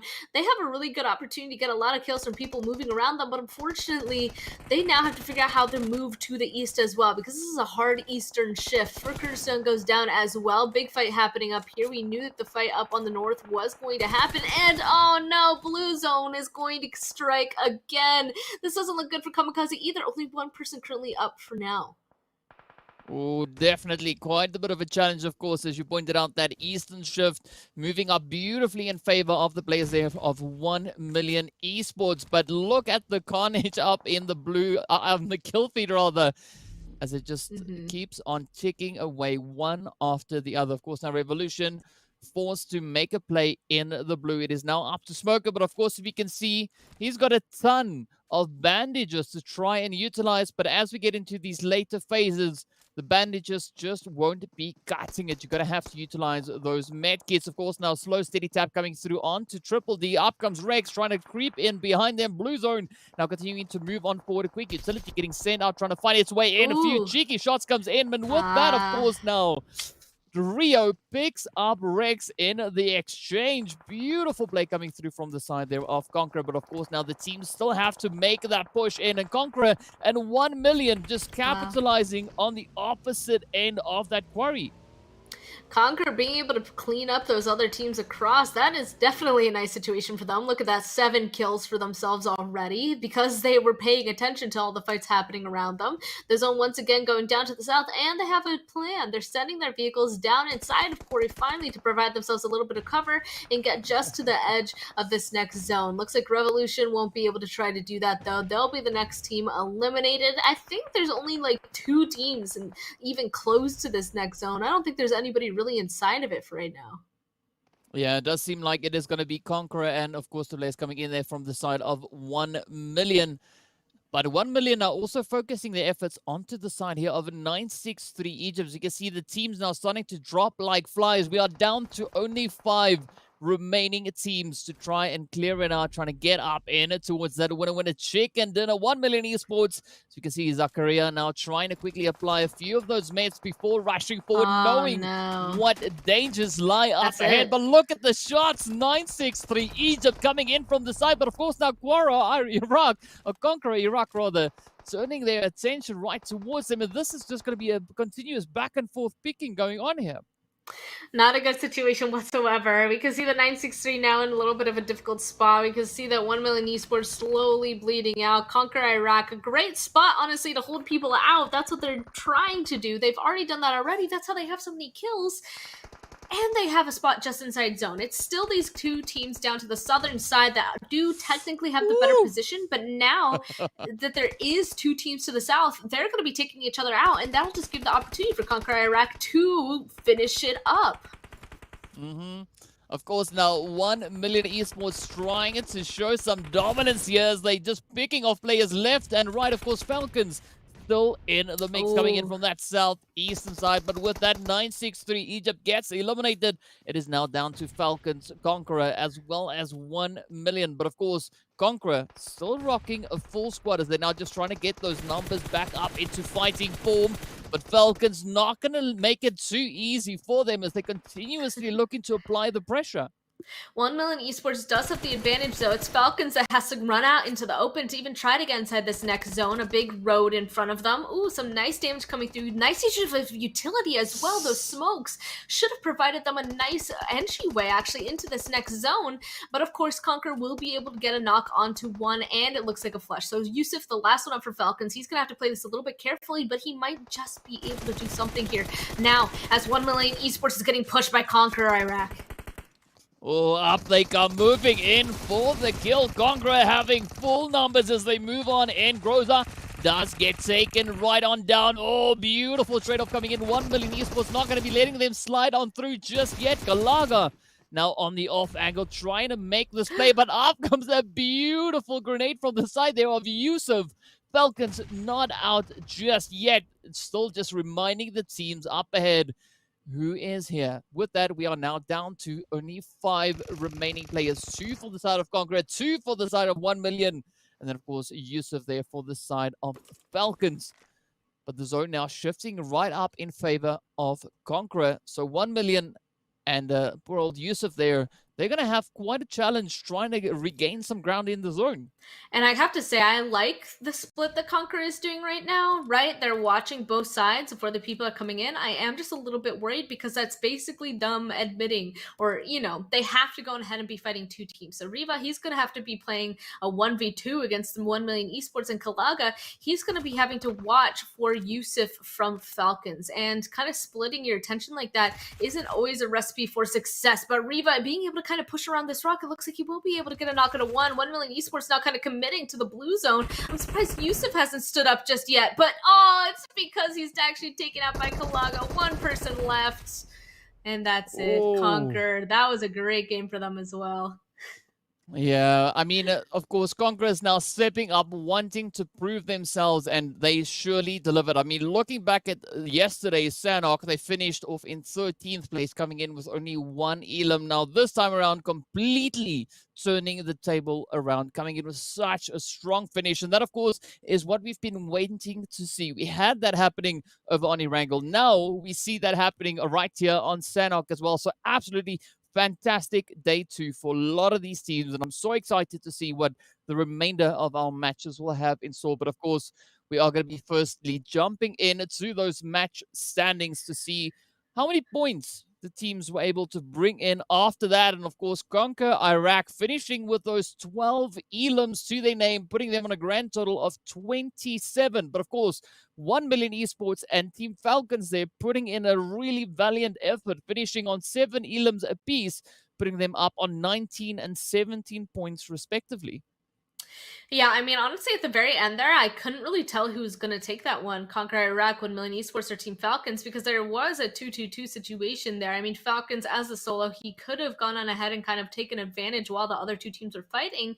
But Conqueror Iraq really, honestly, being effective with their split there, I was nervous about it, but it ended up working. So 1 million Esports, I guess they just need to be a little bit more active in trying to push at least one of them. But I mean, it's super hard decisions, especially in the late game such as that, especially since Yusuf was in the position to kind of mess them up. That was a great end game. And of course, these teams on the second page of our leaderboard only getting a max of 5 points here from Triple D Iraq. That is not the ending that they obviously want. Again, a couple of these teams that we've been keeping an eye on, like Clear Vision Esports, Black Cobra, Rod Revolution for Kurdistan, those teams usually have been doing pretty well. So I guess this really is an opportunity for those teams lower on the leaderboard to be catching up to them. Yeah, but I mean, I just want to point out there, like Triple D Iraq, as well as the players coming in from the side there of there was another team just alongside them. I forgot the name entirely now. But of course, what I wanted to say is that we did see a really good improvement with regards to those kill points coming in. They definitely found several more elims, but unfortunately, placement points not really working out this time around. And let's take a look at those overalls as well before we send it on over to a break, because we're already going to see some nice movement already just after the second game. We're going to be sending it over into Erangel next, but Falcons holding on to that first place position with 129 Revolution, and Clear Vision Esports seem to be holding on to the second and third place as well. Conquer Iraq, there we go, in fourth place with the 58 points. That's the team that just won our last game. 1 million Esports, honestly, right behind them as well in sixth place. They're really doing well for themselves, still being consistent with the teams that they're able, with the points that they're able to gain. Yeah, definitely some great consistency coming through from a lot of the players here. Of course, I mean, 963 still just holding on there. They are so close. But of course, we do see the players there from the ult now, just 1 point up ahead of them. So this is really good and healthy, I believe, for a lot of these teams. But of course, now we are going to be having a look at that second page as well. Ooh, and it looks like Triple D Iraq was a team that went on ahead and needed to gain some points in that 16th place currently, 22 points. They need to continue to do well. Same with Vibe 6, a complete change starting from yesterday's first match, now in 15th place with 28. It's these teams towards the bottom that really need to go on ahead and find themselves a big game, because, I mean, a big game will go on ahead and just set them on the right path immediately, because all these points, it seems kind of far away, but just one really amazing, just absolutely mind-blowing game will go on ahead and launch them right back into the place they want to be. Yeah, definitely. Well, and as we saw already from the performances in the first 2 matches, it is not something that is out of the realm of possibility, as the teams can step up at any point, just bring an absolutely banger game to the back, and that will of course see them shoot themselves up that leaderboard. But of course, next up is going to be a little bit of that Erangel action.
Hello and welcome back to the PUBG Mobile Pro League Arabia Qualifiers for Season 3. My name is GEEKAY, with me is Span Cargo. Now, Span, we've been seeing some pretty hot action coming in over these past two matches. I mean, just looking at Sanhok, it was absolutely on fire. It was, and it was with some teams that once again need to be getting the points to try and get into the top 8 to qualify. So there are, of course, some other teams that are definitely okay in terms of points as of right now, such as the Falcons ended up getting in that 3rd place position. But seeing these other teams kind of be rising up and making sure that they're at least attempting to try and get into that 8th place position, it's really nice to see. And going into this next match, we're once again on Erangel, as you already said.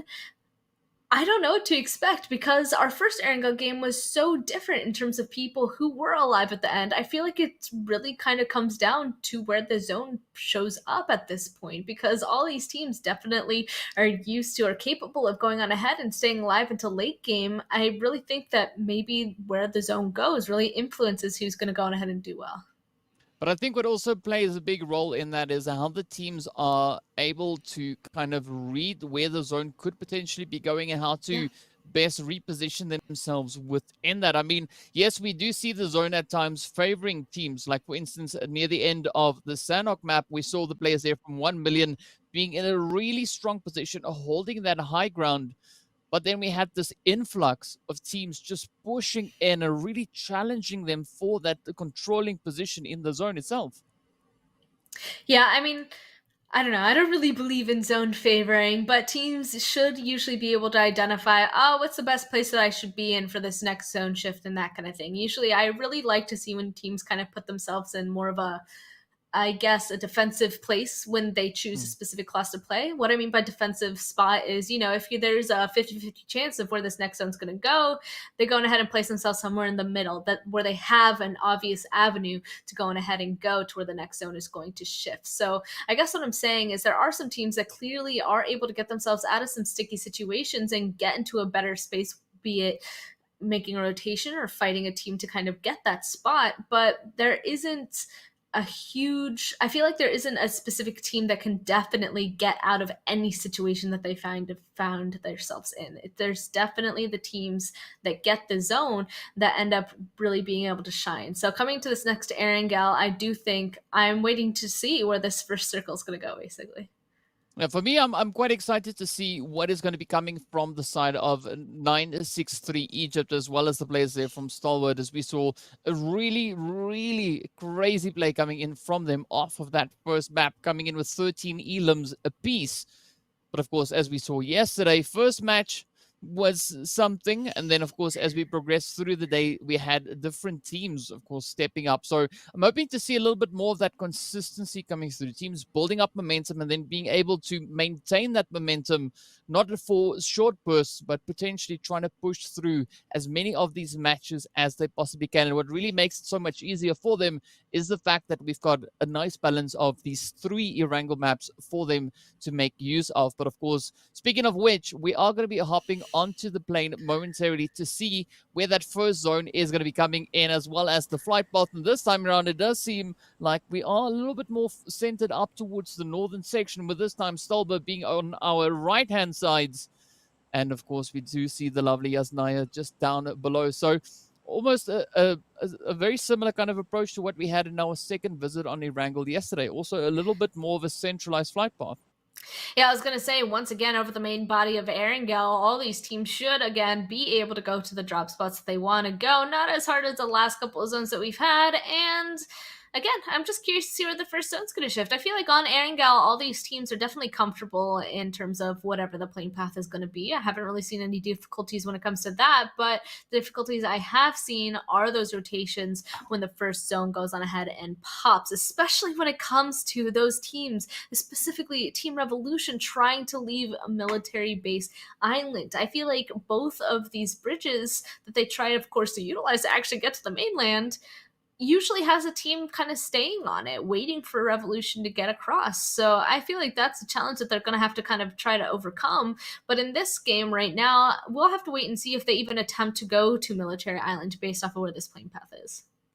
Yeah, I mean, only time will tell where exactly it is that these teams are going to be heading off into. Of course, we're going to be waiting to see where that first zone is going to be appearing. It happened over on towards that southeastern side this time around, changing things over to very similar of kind of shift that we had in our first match of yesterday over on towards this western side. And already a good concentration of teams situated here and some really interesting positions also. You can see the teams making their ways on up towards. But now the question comes in as to what are these teams looking to be doing in this first initial phases. We know yesterday we ended up fairly close to that kind of quarry finish. But this time around, do you think we're going to be seeing a very similar kind of finish to this phase? You know, I'll say that it's really difficult to kind of guess where the zone's going to go until at least the second zone.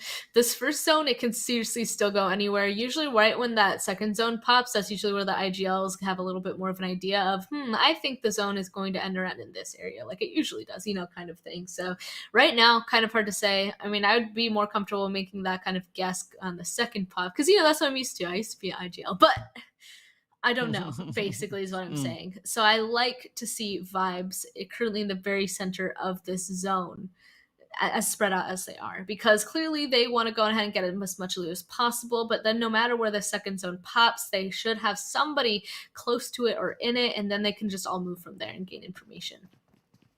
Yeah. So again, it is going to come down to how they try and set themselves up for the coming few phases. But for the time being, of course, it is going to be that looting phase. So I think for this one, I'm curious to see whether or not we're going to have a continuation of what we had in that first match where the teams that were situated a little bit lower on the leaderboard stepped up and just kind of brought it all with them.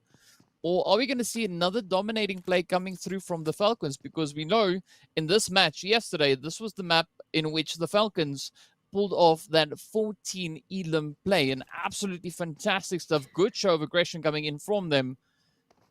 But do you think it's something that is that they'll be able to replicate moving into this match once again? We'll have to wait and see. I mean, they ended up doing really well in the last match. Just all of yesterday, honestly, Falcons just slowly got better as each match went by. This time, I think they did start a little bit slower in that the first match, we didn't really see the Falcons. The second game, though, they did end up getting third. So I have a feeling that they are going to increase in their performance just like they did yesterday. But I don't know if it's going to increase like it did yesterday since they're already kind of starting a step behind. We'll have to wait and see, though. Clearly, they have some talent when it comes to playing on Erangel, and hopefully they'll be able to traverse to try and get that chicken dinner again. And if they do, they're definitely going to be the team that has the most chickens. They already are, but let's see if they can get to 3. Yeah, of course. So we're also going to be, well, I'm personally going to be hoping for a bit of a better luck for the players coming in from the side there of GEEKAY, as we do see them still positioned relatively low on that overall leaderboard. But there's no better opportunity than right now for them to step up, to bring that improvement along with them. And of course, this is one of the other teams we're going to be looking at, the Falcons here up in towards Yasnaya. Doesn't seem like they are really contested for this position whatsoever. They can just go about their business. And a very similar kind of setup over in towards Malta as well, as we can see the players here from the Ultimate making their way around. We got Ragnar, Hope, and the rest of the team now just going about this looting phase. And it's always so interesting for me to kind of see the setup that the players decide to go for, looking at what they have available and what they can find. The weapon choice is always a interesting one for me. Yeah, I mean, people definitely have their preferences. We've definitely just seen a wild array. I mean, for example, absolutely destructive. I mean, the DP, everybody just has the kind of gun that they like to play. And the longer that they're able to loot, kind of have that luxury of looting, the more chance that they'll be able to get the gun that they definitely want to play out of. But again, that's a balance. Are you going to stay and loot longer so you definitely get all the meds, util, guns that you want? Or are you going to leave early and try and get yourself a better position? Yeah, I think that's kind of where the balance lies. And we see teams taking kind of both approaches at times. You've got teams that are focusing a little bit more on the looting side, other teams that are focusing more on the positional side of that, kind of let's call it a scale. And it does have its advantages whichever way you go, but also with that comes a few disadvantages. If you do tend to spend a little bit more time on the looting phase, Ideally, I think it would be something that's more beneficial if your looting spot was, already positioned within the safe zone. Then you don't have too much to worry about. You don't have to worry too much about trying to get that good rotation or good position to potentially fight from, essentially in this first phase. But of course, now speaking about rotations, we do have the players here from Black Cobra. Now, it's still just exploring their region as they move up from compound to compound. But we can also see Vibe 6 just over on towards that western side. Yeah, everybody's just trying to get inside the zone at this point, though. Vibe 6, they're definitely sending it on in at this point. Looks like Azrael kind of leading it for right now. And I love this compound. This compound is literally the best, in my opinion, when I played. So Vibe 6, Azrael, it's nice for them to kind of drive by, see that it's open, protect the vehicles by driving into the garage, and that is theirs. They got the advantage of being able to leave a little bit earlier. They weren't that far away, so they got to leave earlier after looting on up. And now we'll just have to wait and see how everybody else is going to be placing themselves around here. Also, in the kill feed, looks like we had Triple D starting a fight with somebody else. Couldn't quite catch it. So it looks like there's already some issues when it comes to rotating in this first circle. Yeah, that is going to be the place from Triple D, and clear vision right up here in towards the lovely container yard, as we can see Oliver now getting confirmed right on down. With that clear vision now reduced down to only 2 players. We can see Marley trying to make a bit of a run there. And again, this is a good start off for the players here of Triple D, as they're also one of those teams we are hoping to see advance up the leaderboard. And we'll have to see how they're going to go about getting in this next zone. Of course, first, you got to go ahead and grab all the loot that they want. Now they're kind of following the rest of that team in their footsteps, though. So we'll see if they're able to find themselves a nice play to play out of. If they literally follow the team right behind them, maybe they'll be able to take out the other 2, because now they have that advantage. But we'll see where any of these guys are going, because, again, teams usually have their preferences in both rotations and places that they play out of, but it just depends on if they're able to get it or not. So it seems like for Kurdistan and Ra'ad, grabbing some buildings really close by to GEEKAY here. And in GEEKAY, man, I'm just so excited to play in here. I feel like GEEKAY endings are usually really interesting, especially because of the usage of the huge field. It's really difficult for some teams, so I'm interested to see who's going to get in here first, basically. Yeah, and now we see that pressure being applied up in towards the north as the players there from KAMIKAZE and the Falcons find themselves both now trying to rotate up into zone, bumping into each other. Of course, a beautiful trade-off coming from both sides, but the zone now moving even further down towards that southern side. So definitely the field is still going to be in play, but this, again, looks very similar to what we had just yesterday, with the zone centering up a little bit more towards that quarry side. Yeah, this is going to be a hard zone to kind of figure out where to play out of as well, because I love it down here in that the terrain is so different. There are multiple fields. There is the quarry with multiple hills. There are literally hills and mountains, a bunch of compounds to play out of. So it's like half and half out in the open, but also really like hardcover playable areas. And no matter where these next zones are going to go, it's just going to be a huge mixture of that. And teams are going to have to figure out the best way to traverse the environment and take fights to be able to stay alive. Yeah, and again, a big point of contention coming in towards that quarry region, as we saw so many teams up on the map just jamming themselves and cramming up in towards that area. But of course now, just a little bit further north of that, we can see the players here from Triple D as well as Cobra all now trying to make their way on through. Black Cobra, of course, now holding an angle up on the high ground, just ripping away as Triple D Iraq is trying to rotate on through. But this is going to be the situation for a little while, as we do see several hits now starting to find their way on through. Of course, now Madlol trying to find a little bit of closure. As we can see 6 rocks in up ahead. Fox managing to pull up into some of that hard cover. But this is going to be a really challenging play, as you've mentioned. There's quite a few hills, quite a few mountains in this area to make use of, but also a beautiful open field. And sometimes it could be quite a treacherous point for these teams to try and rotate through.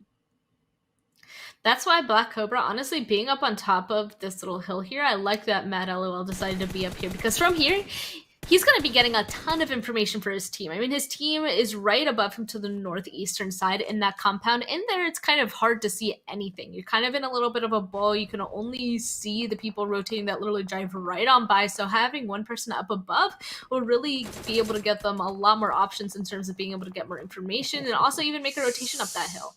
It also looks like on the southern side, though, CONQUEROR Iraq ended up being able to grab this compound. It looks like before our next team was able to grab it, and now headquarters are suffering because of it. Both Rip and Aziz is currently down, and it looks like Kalaga is actually starting to make a move on it. Yeah, and now it's up to Willie to try and get that res up as the pressure's definitely coming in from the side here of CONQUEROR. As we can see Rio already now picking up to confirm right on towards Rip. Now it is up to Willie and Aziz as that res comes through. Quick disengage there as they head a little bit further down south, trying to pull up in towards Ferry Pier for a little bit more safety, but we know there's so many teams in the vicinity here. They need to be so careful when it comes to those rotations, because you might be moving away from one team, but instead rotating up into several others right up ahead. Yeah, exactly. So they'll have to be really careful. It looks like GK, oh no, didn't quite scout this out. They're running straight into Falcons, but it doesn't matter because Marco's down. The Falcons are super split. Oh, could this be a costly play for them? Of course, we've got Never Alone and Yusuf now positioned on the north and the southern side, and this could be a beautiful play now actually for GEEKAY to come on through. But yes, wow indeed, as the zone now shifts over towards that western bridge, completely moving away from the quarry regions. We can see a lot of teams already in anticipation, just kind of trying to set themselves up in and around quarry, but now they all have to try and relocate to get into the safety of the next phase. Absolutely disgusting. When a hard shift like that happens, usually you see everybody jump into their vehicles and just start sending it. All these teams, even on the complete opposite side of the zone, like GK, like Falcons, you can see Falcons are actually just driving away from this. They don't want revenge, because taking a look at where this next zone went, they're like, we don't have time for that. We need to go on ahead and start getting towards the zone, because otherwise this is horrible. Ra'ad looks like they got a knock into KAMIKAZE, and they're just full on pushing it. Ra'ad, this is a nice show of kind of aggression here, but they really should have pushed together.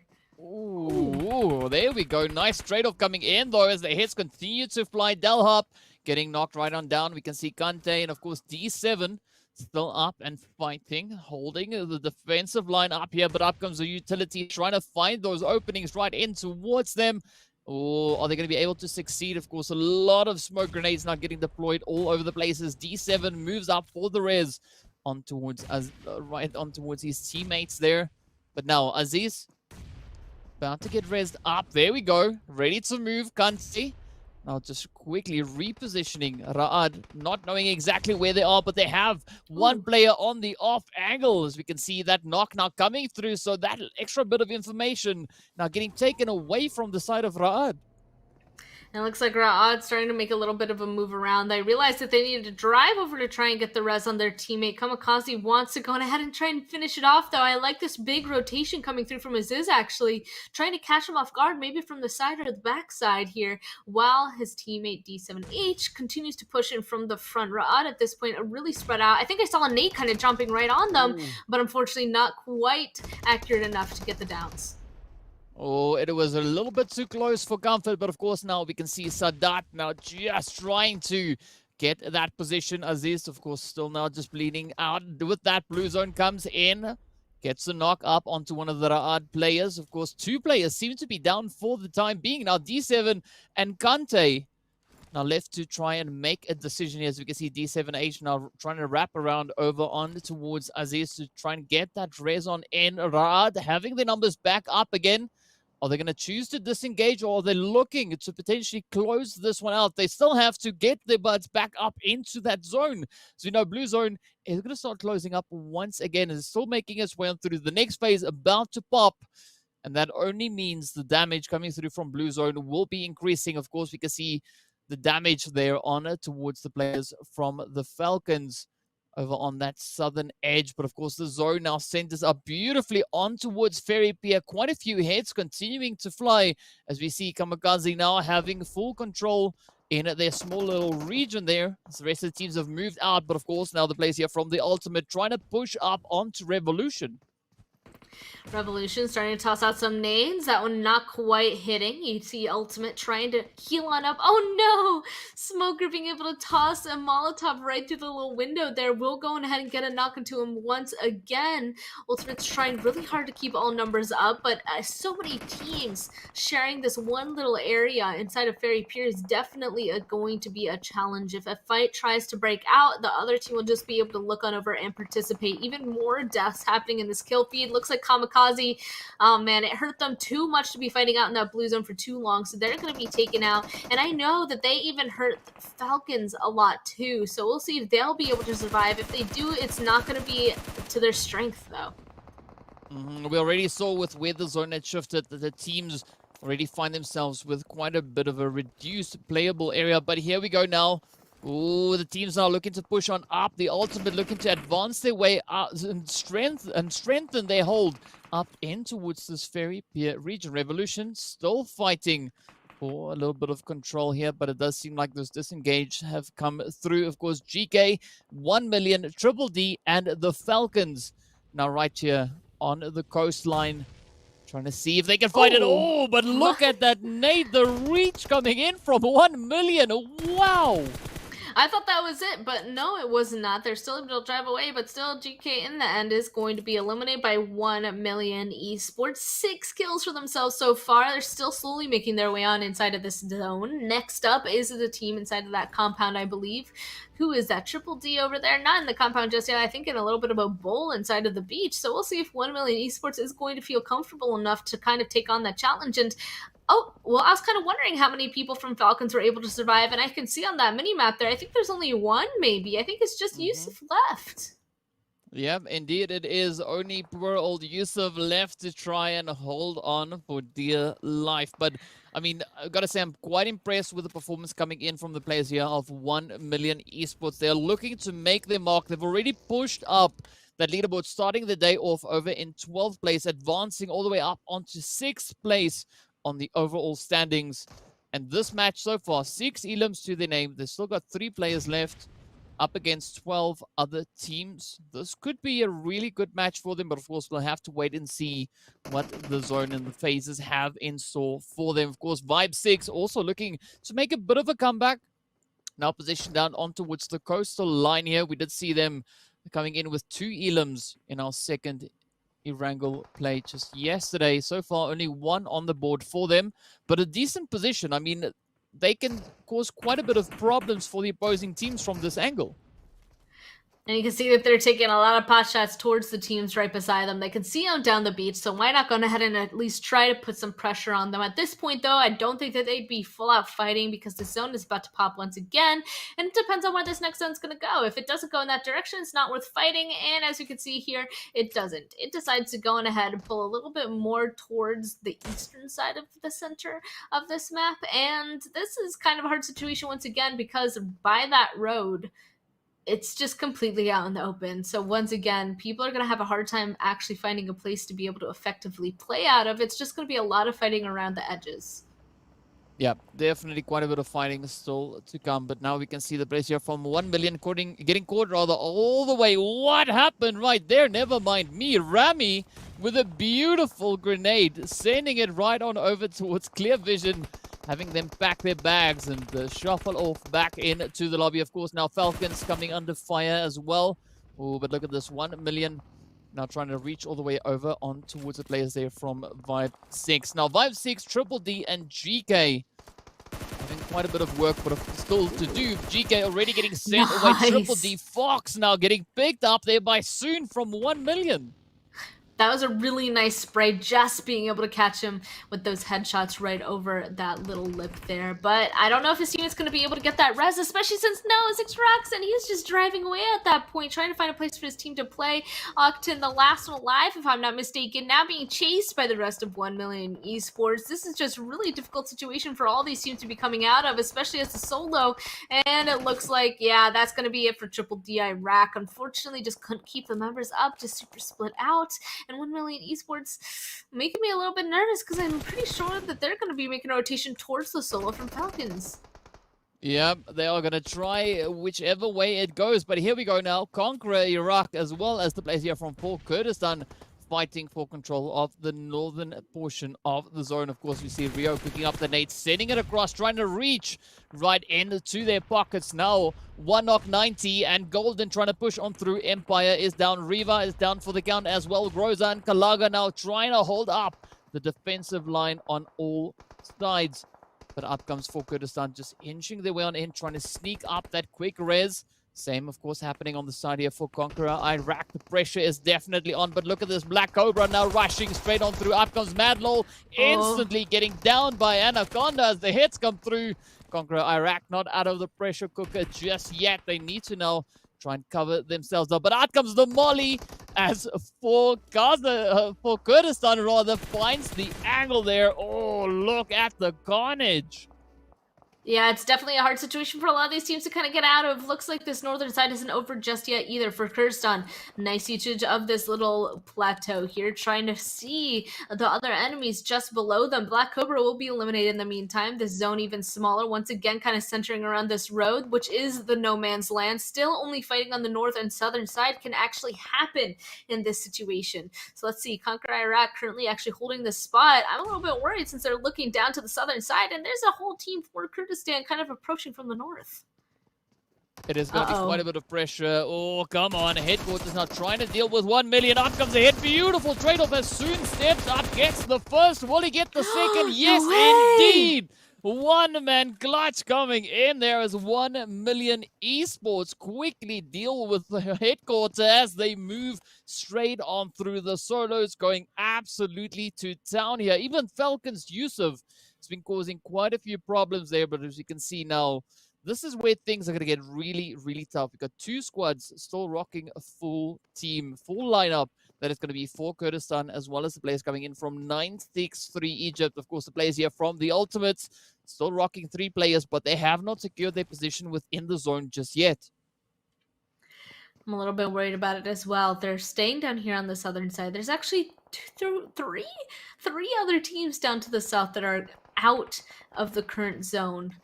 They're going to have to be running in towards the solo from Falcons. They're just going to be running into each other in general. At this point, if they get in the fight, it might be beneficial for whoever else is in this area to go ahead and get involved, because how else are they going to ensure that they're going to have a spot to play out of? They need to go ahead and protect it. If you hear people behind you in the zone, you know that you're going to have to deal with them sooner rather than later. So while they're distracted, you might as well deal with them then. Ooh, but of course the players here from Kurdistan definitely not distracted. They are swiftly dealing with the threats coming in from all directions as they're focusing their efforts now onto 963 Egypt. You can see, of course, Galaga there from Conqueror Iraq holding on towards that more centralized position, but he is on the low ground. The shots continuing to fly on through for Kurdistan, looking to clean it up as they move on forward, picking up head after head. But of course, Ra'ad with a great assist coming in there. Nossa goes down, and Anaconda steals the fate with that. Falcons also now getting sent on away. So 963 Egypt as well as Falcons getting eliminated back to back. We are now down to 5 teams. Hope now coming under pressure as Golden trying to find those angles. Oh, look at those hits. Kalaga not out of the play just yet, but now, oh, gets sent right on back as Golden picks up another confirm for the team. And now if we take a look at this map, this is absolutely insane. I mean, for Kurdistan to assess the entirety of the northern side, look at that. The next zone showing itself, still a 50-50 to the north and south. Absolutely disgusting zone, if I do say so myself. But for Kurdistan, they had the luxury of being alone on the northern side. That means they could just for Odd and the other teams to go ahead and get in a big fight, and for Kurdistan just going ahead and get involved, clean it all up. So we'll have to see who's going to come out on top, though. Ultimate, Revolution, or Odd. All 3 choices are pretty hard, but wait a second. For Kurdistan, they're not even going to be waiting. They're going to send some people over to a draw. Yeah, they're not going to be waiting for the threat to come to them. They're going to be pushing right on up. As you can see, Desha here from Raad now trying to reach all the way across that road. But of course, now 1 knock 90 is going to be trying to provide a little bit of that cover fire. Desha tapping away at Golden, gets the knock. 1 knock 90 now right there for a little bit of reinforcement. But now it's going to come down to Delhap and Desha for the side here of Raad. We also have QHT as well as Smoker for Revolution. The Utils now getting sent on out. Here we go. Oh, beautiful play as QHT picks up Desha. The pressure definitely still on, still pretty high. But will Delhop be able to secure the play right here? Revolution now looking to push on through. Blue Zone is moving up. Down goes Smoker. QHC and Delhop. Oh, the hits come through and down they go. QHC picks up the final hit to send Raad right back in. Oh, but of wow. course, for Kurdistan, reign supreme, closing up a very beautiful match. And what a finish that was for them right there. I was a little bit worried. They had the entire northern side to themselves and them sending 2 people over to get a little bit closer to Ra'ad. I'm like, oh no, I'm a little bit worried. They're going to be split. There's knocks on both sides. I was getting a little bit scared, but them being able to go on ahead and win it in the end is absolutely huge for them. And it wasn't actually a concern in the end. So it's probably a good thing that they went on ahead and sent somebody over, because I thought they had more cover on the north, but really it was just a big open slope for them. So for Kurdistan, recognizing that and being able to find a spot across the road was absolutely huge. Yeah, I think that was definitely a turning point for the team there for Kurdistan. I mean, if they had not done that, we would have seen a lot more casualties coming their way, as it was just so many teams, so many opposing teams still positioned down on towards that southern side. So well played for the players there for Kurdistan. But of course, now we are going to be having a look at our match rankings. We can see, of course, for Kurdistan coming in with a lovely 24 points to their name. The Ultimates also hitting pretty heavily, coming in with 18 points. Then, of course, we've got Revolution and Ra'ad hot on the heels. But 1 million really doing quite a bit of work here. Not getting the best placement points, but definitely getting a really strong amount of eliminations. I mean, definitely. They seem to be fighting almost that entire game. So picking up 9 kills, not surprised to see that. You're right. I do wish that they end up being able to stay alive a little bit longer and got more placement points, but that's the kind of gamble. If you're going to go on ahead and be super aggressive, you kind of have to recognize I might die earlier than I would if I was kind of taking a little bit more of a chill approach to getting these kills. But even Team Falcons, got to say, a little bit surprised that they're able to make it onto the 7th page with 5 total points, because they're definitely struggling this whole time. So that means the 2nd page, I don't even know how many points that they're going to be able to pick up. So let's go ahead and take a look. And it looks like still the minimal amount of points across the board. Headquarter, Triple D Iraq, each with 4, 3 for Black Cobra's GK, 2 for 5-6 Kamikaze, and then unfortunately zeros. Looks like Clear Vision, Esports, Stalwart are both having a little bit of a harder time again. Yeah, that is a little bit of a tough play for the side there of Clear Vision. Of course, we know that they were positioned up in that 3rd place, but we don't know for how much longer they'll be able to hold on, as the teams positioned below them on the overall rankings are really bringing the A game to the table. And of course, now we're going to be hopping straight on into the overall standings to see what the current situation is. Team Falcons, of course, still holding on to pole position, but a beautiful jump coming in there for Kurdistan, advancing all the way from 5th place up into that 3rd place. So this chicken really doing favorable things there for them. Of course, CONQUEROR Iraq still holding strong there, but also the Ultimates jumping up. We saw them in 7th place. Now we find them up in 5th. And of course, Clear Vision getting pushed all the way down into that 6th position. I also like to point out both Team Falcons and for Kurdistan now each have 2 chicken dinners. So they're up there towards the top. I need to see other people going ahead and grab some chickens. Revolution with 0. They're still in 2nd place though. Let's take a look at the 2nd page as well. Ra'ad right now with 57 points. The cutoff 963. Egypt with 53. That is not a big gap whatsoever. Even below that 47, 46, 46, 41. Like, still getting into that 8th place position, there's still not that big of a gap to completely solidify the positionings to getting into the qualifying range. Yeah, and I'm still looking to see when we're gonna have the players there from Headquarter, GEEKAY, Vibe 6, and Triple D Iraq stepping up, because things are still pretty close. They can still make enough of a difference to advance themselves high up enough on the overall rankings to make a bit of an impact coming into tomorrow's games. But of course, with that, we are going to be having to jump into a quick break as we prep ourselves for a little bit of that Miramar action once again. So be sure to stay tuned, and we'll see you guys back in a short few moments.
Hello, everybody, and welcome back to the Arabia Qualifiers. We have now officially completed 3 out of our 5 games today, and we're about to be going into Miramar once again. So, reminder, there's only 1 Miramar per day. This is only a 3-day event, so we only had 1 Miramar yesterday, and we're only going to have 1 Miramar today. So that means we don't really know what's going to happen when it comes to Miramar games. It's kind of a quote from what Glitter Explosion had when I last worked with her. It's kind of a wild card game, but let's jump right on in and see just how the playing path is going to be going, because last time we had a game like this on Miramar, we ended up having for Kurdistan win and Falcons get 2nd place, KAMIKAZE in 3rd, and CONQUEROR in 4th.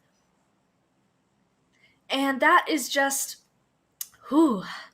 that is very different. For Kurdistan ended up winning our last match, so will they be able to go ahead and do it again, basically? Based off of this playing path, it's a little disgusting, though, so we'll have to wait and see. Very southern playing path. That means a lot of people are going to be very grouped up together, but hopefully they'll be able to spread out just as they were successfully able to last time. I'm actually excited to see this a little bit more towards the western side, because DK yesterday on Miramar, it wasn't towards the west whatsoever. So I'm a little bit hoping that's going to be going over there this time. And we had 2 Pozo teams yesterday as well.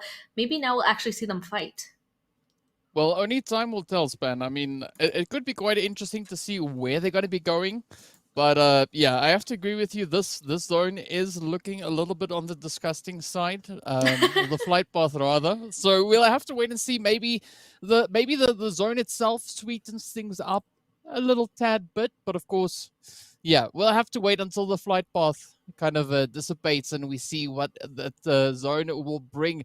But already a good chunk of teams already starting to move on through. We've got a nice concentration of teams sitting over on towards the southeastern side, with the remainder of them kind of starting to move on up. But there we go. I think that's kind of like a nice cherry on top almost. Not that it's really a cherry, but it's a nice consolation prize almost.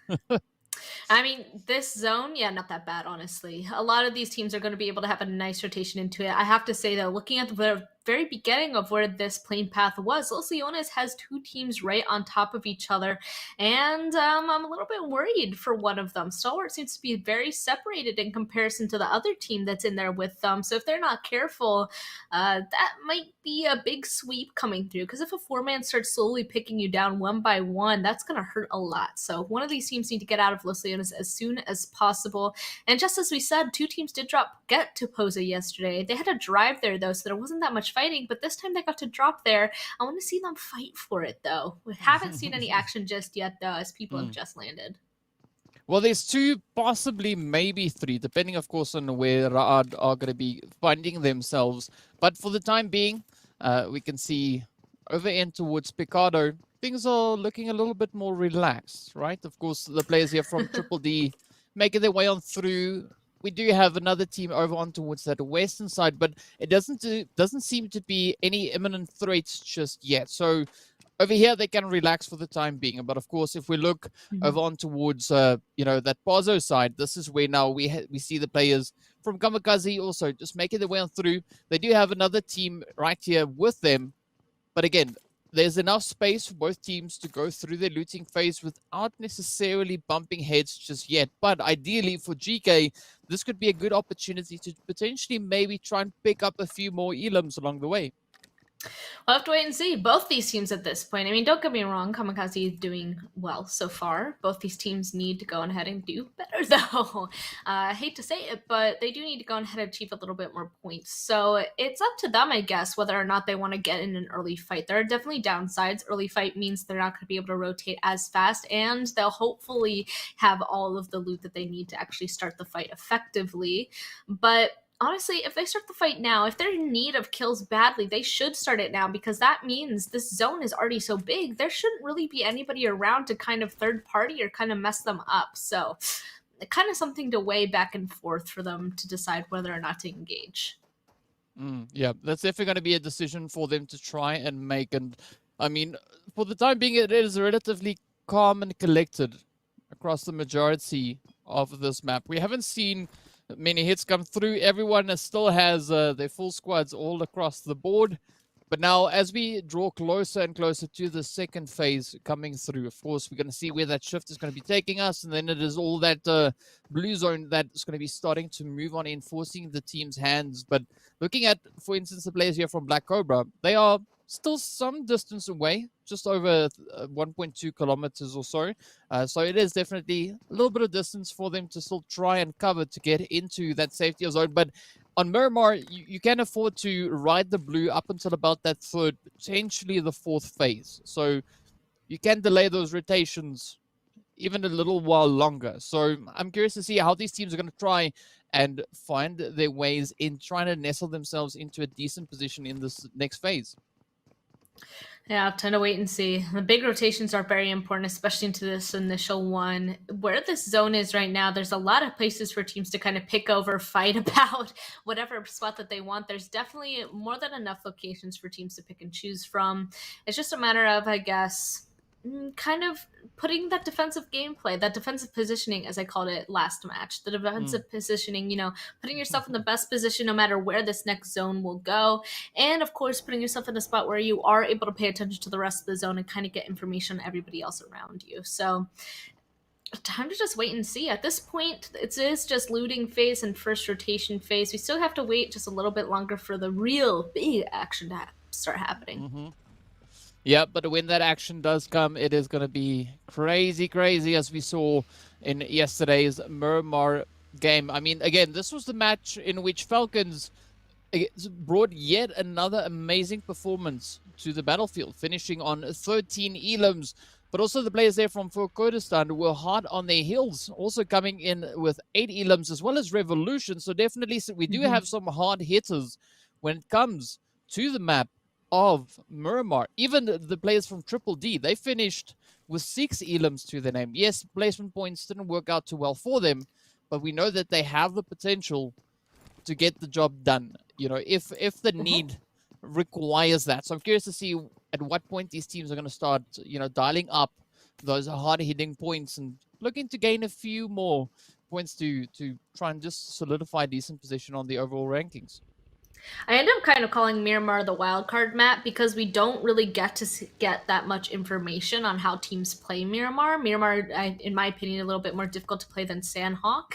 So we don't know who's going to go on ahead and do well, because yesterday, there's a huge array of people that ended up performing. And Triple D, actually, speaking of them, they're actually pushing for Kurdistan, which is hard because for Kurdistan did so well last match. They're actually fighting another team too, and they're out. Wait a second. Ooh. That's so unfortunate. Yeah, clear vision. I mean, they had their sights set on the players there from Kurdistan. So with the help of the cheeky shot coming in from Triple D, we send them away back into the lobby. But now this, of course, allows for the opportunity for Clear Vision and Triple D to kind of meet each other somewhere along the way. My kind of guess was that for Kurdistan was once again going to do really well in this match because they seriously got first place in yesterday's Miramar match. But I guess since they won the last match today on Erangel, this one isn't as lucky for them. Ended up getting kind of split between two teams. That's a harsh situation to find yourselves in. But I mean, luckily they won the last match. Hopefully that'll level out the points that they have given, still in the top 8 to be able to qualify and then come back next match. But now at this point, no clue is going to go ahead and really take this Miramar match. I guess next up would be the Falcons. They ended up getting 13 kills yesterday on Miramar. So I want to see if they're going to be able to pull that off again.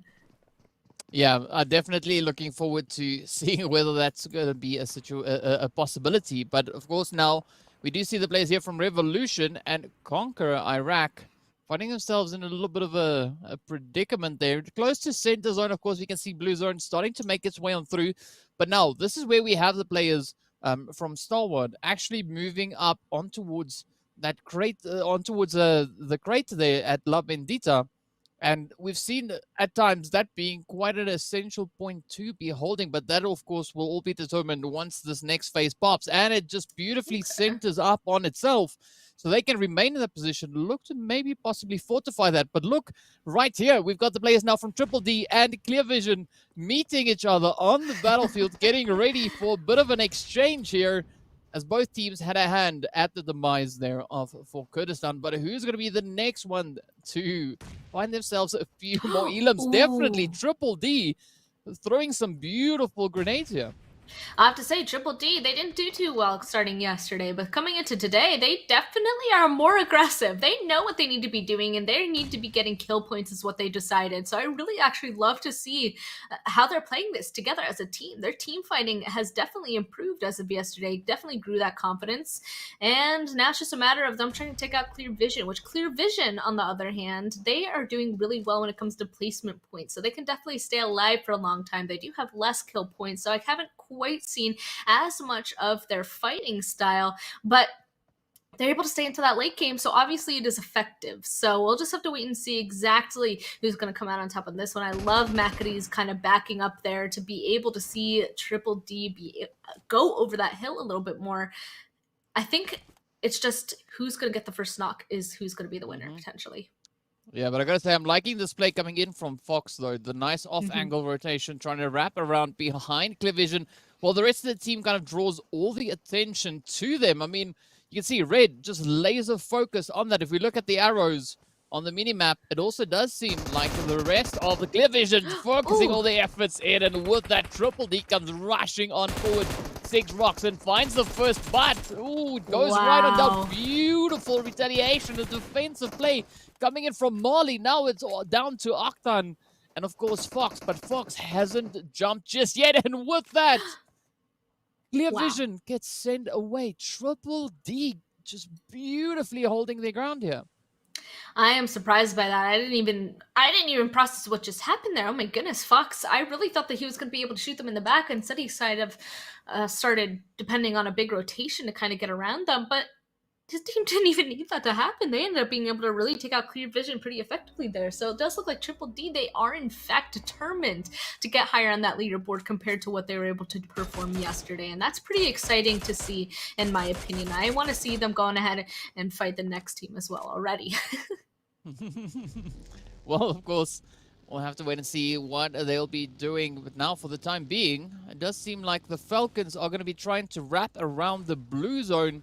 Ooh, Wade pulling a few stunts along the way. Nothing wrong with that. At least he nailed the landing. That was a good one. But of course, now we see Black Cobra also coming up the side. So they need to be cautious. They're not in the clear just yet. But definitely an interesting rotational strategy coming through here. Yeah, and they're just going to start continuing. I mean, honestly, these teams down to the southern side had a pretty rough rotation. It's really hard to make a rotation from the south to the north because the only road that there is all the way on the eastern side along the coast. And since this zone did kind of pop back towards the center, they're already on top of each other. They both tried starting to make a rotation in the same direction. So they're going to be running into each other as we're already seeing.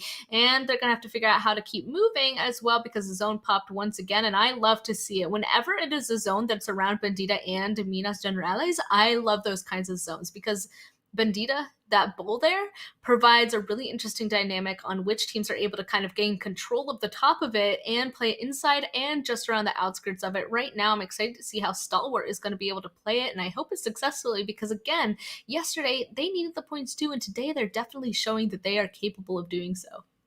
Yeah, they still are looking to hold that controlling potential angle in the phase, but of course now we see the players here from GEEKAY just still riding that blue zone, trying to make their way back up in towards the zone. Only got a few more seconds left on the clock before blue zone starts moving up once again. And with that comes an increase in the damage being dealt by the blue. But of course, nothing wrong with a little bit of a delayed rotation coming in on Miramar. Of course, now looking at the players here from Ra'ad, they're looking to set themselves up on the north here, right up ahead of them. You can see the players there from CONQUEROR as well, just up in towards the lovely compounds as they make their way on through. But again, a little bit of that leapfrog play coming through, hopping from compound to compound, making sure that it's clear before moving on to the next one. And I'm curious to see whether or not Ra'ad and Conqueror are going to be finding each other right here up and towards Minas. For right now, I mean, these are two locations that teams do play out of a lot in this location. They can go on ahead and kind of stay away from each other. I'm sure that there's going to be kind of pot shots in each other's direction, especially onto Conqueror, because they're on the lower end of that spot. But for right now, I don't think that they're going to go on ahead and push each other. They both have a successful place that can get themselves into the late game. It's just a matter of who else is going to kind of go on ahead and bother them as well, such as Triple D. No way. Again, they just got out of a fight, and once again, they're finding themselves in one. This time with KAMIKAZE. They are aggressive this game. Uh-oh. I know you always say you like a little bit of that chain fighting. Not quite sure if this would qualify, Ooh. but oh, Triple D and KAMIKAZE. Look at this. It is now all down to Ali to try and keep it together, but KAMIKAZE just absolutely obliterating the side of Triple D. Oh my goodness, and here comes Basel as well. He wants to make that big aggressive push, but it doesn't matter. The nice holdover from his teammate there is able to take him down before he's able to push onto Basel. Triple D Iraq is eliminated. They did go out with a decent amount of kills, but it's those placement points that also really matter. And going out in 14th place, that unfortunately is a big fat 0 in terms of those points. But I actually... it was kind of refreshing to see them be getting into those fights, in my opinion. So I kind of want to see that going into this last match as well after this one. And also taking a look at this map, right before the circle pops, a ton of teams have already moved their locations. One of them being Stalwart. They're no longer in control of the entire Bandito Bowl. And that's going to make this holding spot a little bit more difficult, I feel like. Yeah, I mean, like, I understand why we saw a little bit of a potential move coming in there from them, just to trying to anticipate where the zone could be shifting. But as we saw now, it just sent it up on the position they found themselves in already. And now they're going to have to put in a bit of work to regain a bit of control in that region. Meanwhile, the players here from GEEKAY are going to be looking to still advance their way further forward. Black Cobra are going to be keeping a very watchful eye, hoping to find a possible way on end. But of course, that blue zone is not going to be waiting for anyone, as we see Mohammed now grabbing that buggy, trying to get their butts back up in towards zone. A little bit of distance to cover, and also a few more seconds left until that big bad blue zone starts moving up once more. GEEKAY, good reposition, closer to zone, not yet in it. But we can also see the players here from 1 Million Esports now just holding on the side. Yeah, they're taking this nice and slowly. So nice shots coming through from them onto GEEKAY. Going to be doing a little bit of damage. I like their spot right now as well. They're clearly up here at these little shacks trying to take a look inside zone to see what else they can play out of. There is a team right below them. The next movement honestly might just be a big crash onto them if they can't find anything else to play inside the zone. And honestly, the choices are very slim. We can see that other compound kind of over there in the distance, but we already know that another team was kind of in that area as well. And I thought that they were going to be able to take it by now, but it's still free. So if 1 Million Esports or GEEKAY is able to identify this kind of open, they could make a big push into that. But with these smokes, I was questioning whether or not they had vehicles there, but I guess they're trying to toss out some smoke so that they can take their vehicles and send it out there safely. Yeah, here we go. The buggy's starting to move. Yeah, and of course now GEEKAY going to try and push on through. We do see the players from HQ just to the east of them, but a little bit further away we see the team also now holding up there from the players of Stalwart. So GEEKAY needs to be super careful with how they choose to rotate, because Conqueror also positioned on the edge of zone. So this is like a trap upon trap just being set up right here. But of course, so far it seems like Azem is able to just find that little bit of an opening in the defensive here, as the blue zone now comes in, but Mombay's vehicle gets blown up as the players here from Stalwart go to town. Vankid also now getting knocked right on down as Wade comes in from off in the distance, also holding on the perimeter of the crater. But let's see. He was trying to blow up that vehicle so that he didn't get blown up, but unfortunately, just those people to the northern side in Minas Generales, they definitely took advantage of that and got those kills. So they need to be careful with their spot too. I'm glad that they ended up finding that compound that I was kind of referring to just beside them to the eastern side, but the two up on top of the hill, they have a really important job as well, because if anybody gets above them in that compound, that means they're basically stuck in that compound and there's no way to move out, and we don't know where this next zone is going to go. So I like this 2-2 split right now. They still have to be careful because they need to get that res going quickly, because at any moment the teams up to the northern side can make a big rotation, just make a huge crash onto them, just as actually headquarters driving right now, a little bit worried on where they're going to go. Ooh, but there we go. At least the players now from Stalwart find themselves in a pretty decent position. But now there's going to be a lot of pressure coming in from that southern side, especially as we see the players here from the Ultimate. Yeah. We've got Vibe 6, Kazakhstan, Ra'ad, 963 Egypt, as well as Revolution, all now just trying to find themselves a decent position to move on into. But first up, we're going to start over in the southern edges. This is going to be a pretty tough one to hold. The Ultimates also now finding themselves in a bit of a, I don't know, I feel a little bit torn here, like having to choose which side you choose to fight first.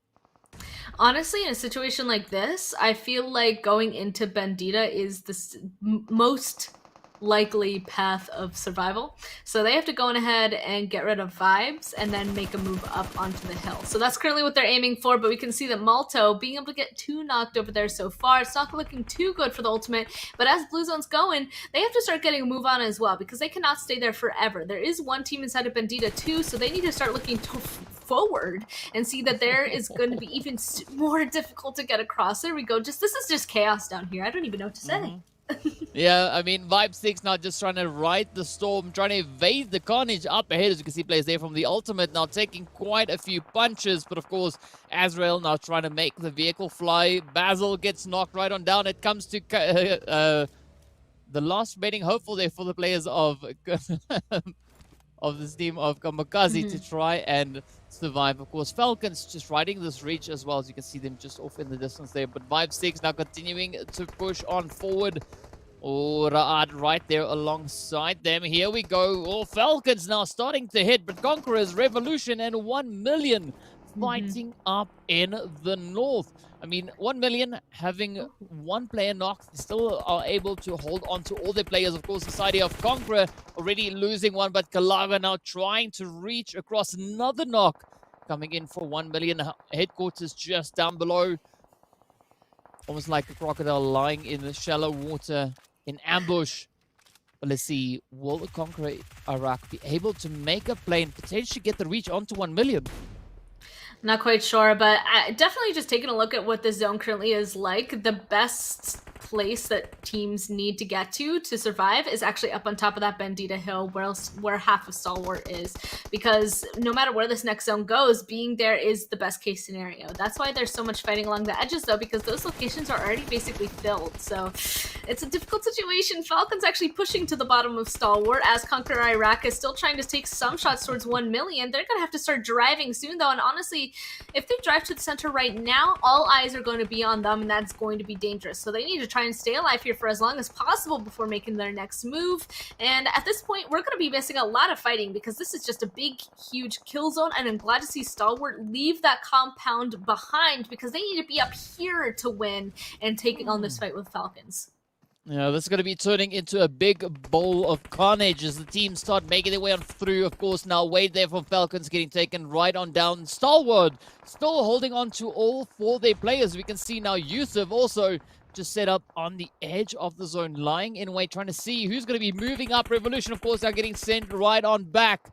Stalwart getting ready to push. We've got Ra'ad moving in from that southern side, of course, fighting themselves right there alongside Vibes, who now gets sent away as Delharp sends out those beautiful grenades. Of course, now Ra'ad just riding on adrenaline as they continue to push on forward. Falcons up ahead, so they still need to be relatively cautious.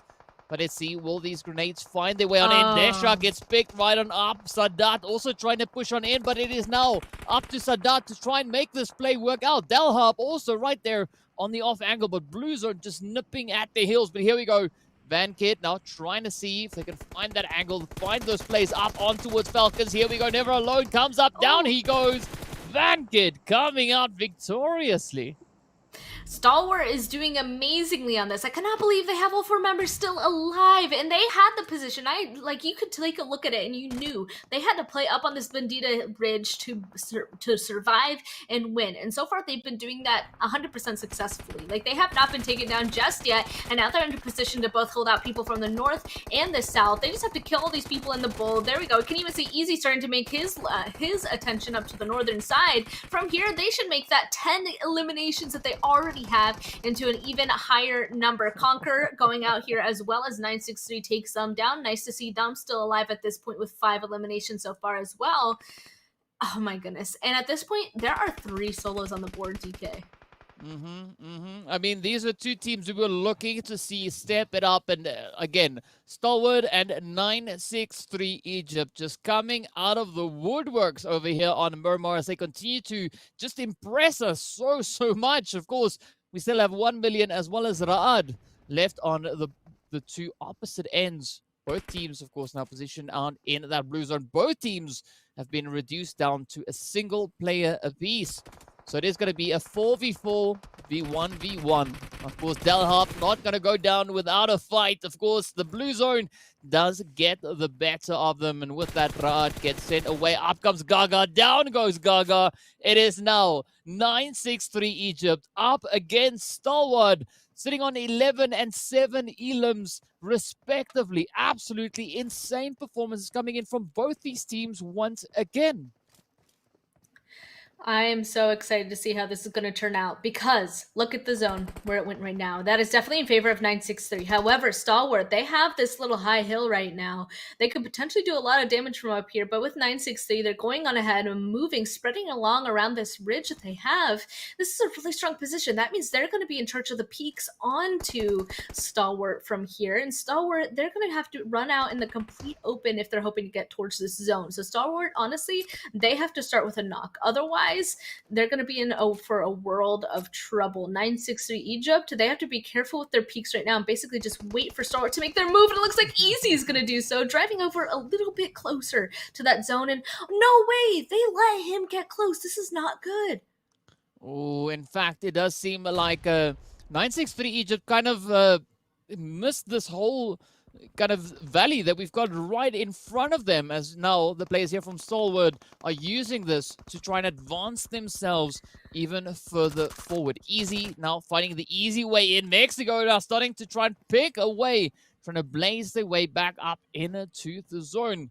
But of course, blue zone is starting to make its way in. 963 Egypt still have the controlling position in this phase. Vankid sneaks up the side, picks up Zuxi. Will this be the opening they've been waiting for? Yes, indeed, it does look like it is. Another knock comes right on through. It is now down to Nossa and the teammate to try and hold on. Up comes Easy. Will this be the play we've been waiting for? Come on. Stalwart so close to pulling this one off. Messi on the opposite end. Will he able to get the shots up into Vankid? Easy makes swift work of Nossa. Now all the efforts turn right on down to Messi. Stalwart looking to move in for the finish here. Will this be the play? Up comes the bounce. Oh, so close. Mexico sends up yet another one. Molly not really finding all the way across just yet. But Easy keeping a very watchful eye while going through the loot, as one does when in a pressure situation. Messi manages to pull off the res on towards Zuxi. So now they've been able to bounce their numbers back up. But will the players here from Stalwart now use this to come rushing in? Is it now a 3v3? They could get this res as well. Yeah, you're right. If they get this res, it's going to be back to a 3v3. I have no idea where this next zone is, but honestly, Stalwart, they have the better position now because they're still allowed to be pretty spread out now. They're in charge of the peaks, and all of 963 are unfortunately stuck behind one singular point. So that is very easy to go ahead and keep an eye on. They have 3 people to watch only the right and the left side of this rock. So 963 Egypt, they have to make their peaks purposeful, and they need to get a knock as soon as possible. You can see one of them trying to jump up on top of the rock because they know that the sides are going to be watching. Nice usage of the smoke, actually. Oh, that is such a big brain play with that smoke. But of course, up comes Mexico now looking to push in. Oh, 963 And Stalwart going toe-to-toe. Up comes the hits. Down goes Nosa. Down goes Messi. Up to Zuxi. And down they go. Stalwart swoop on through and claim themselves the victory. Absolutely fantastic stuff. I mean, this is the second match. Both these teams have been going toe-to-toe. The first time round, 9-6-3 Egypt took the dub. This time, it was Stalwart UAE to reign supreme. Absolutely beautiful finish to this match. Well, I'm just impressed with Stalwart. They actually had the worst position at the very beginning when it was finally down to the last two teams, but with Easy being able to send it on over with his vehicle, there was nothing that the other team could do. He was able to kind of creep forward and kind of get that opening for his team to get closer. So they were able to completely turn around the harsh situation. So let's take a look at the match standings as well, because that was just a great game played for both those teams. Stalwart just making the best out of the hard situation. They had a great position from the start, and they got 30 total points from it. Well, absolutely stellar performance here from Stalwart. I gotta say, I mean, color me impressed. That was a really, really good situational play. But I think the turning point in this engagement between 963 and Stalwart was, as you mentioned, that opportunity Easy had to leapfrog forward, right? If 963 Egypt just had positioned themselves a little bit closer to that ridge line, I do think things could potentially maybe have taken a completely different turn, but well done nonetheless. Of course, we still see some pretty impressive elimination figures coming through there. I mean, Conqueror Iraq coming in with 6. We got Ra'ad and Team Falcons, as well as 1 million sitting on 4 points apiece, with KAMIKAZE and Triple D finishing on 5 pops each. So some really impressive players. Once again, I got to say though, Span, these teams are really starting to build up some really strong momentum here. They are, and some of these teams, I have to say, are jumping back and forth as well. Even Conqueror and KAMIKAZE, they were on the second page this last match, and now they're back on the first. But let's take a look at that second page as well to see the other changes. Finally, some other teams jumping up towards the top again, because it's for Kurdistan, Black Cobra, Ultimates, Revolution. It's like all of those teams, even Clayfish and Esports, that are towards the top, that are now going to be potentially a little bit more worried, because those teams below them gained a ton of points in this last match where they only picked up a couple.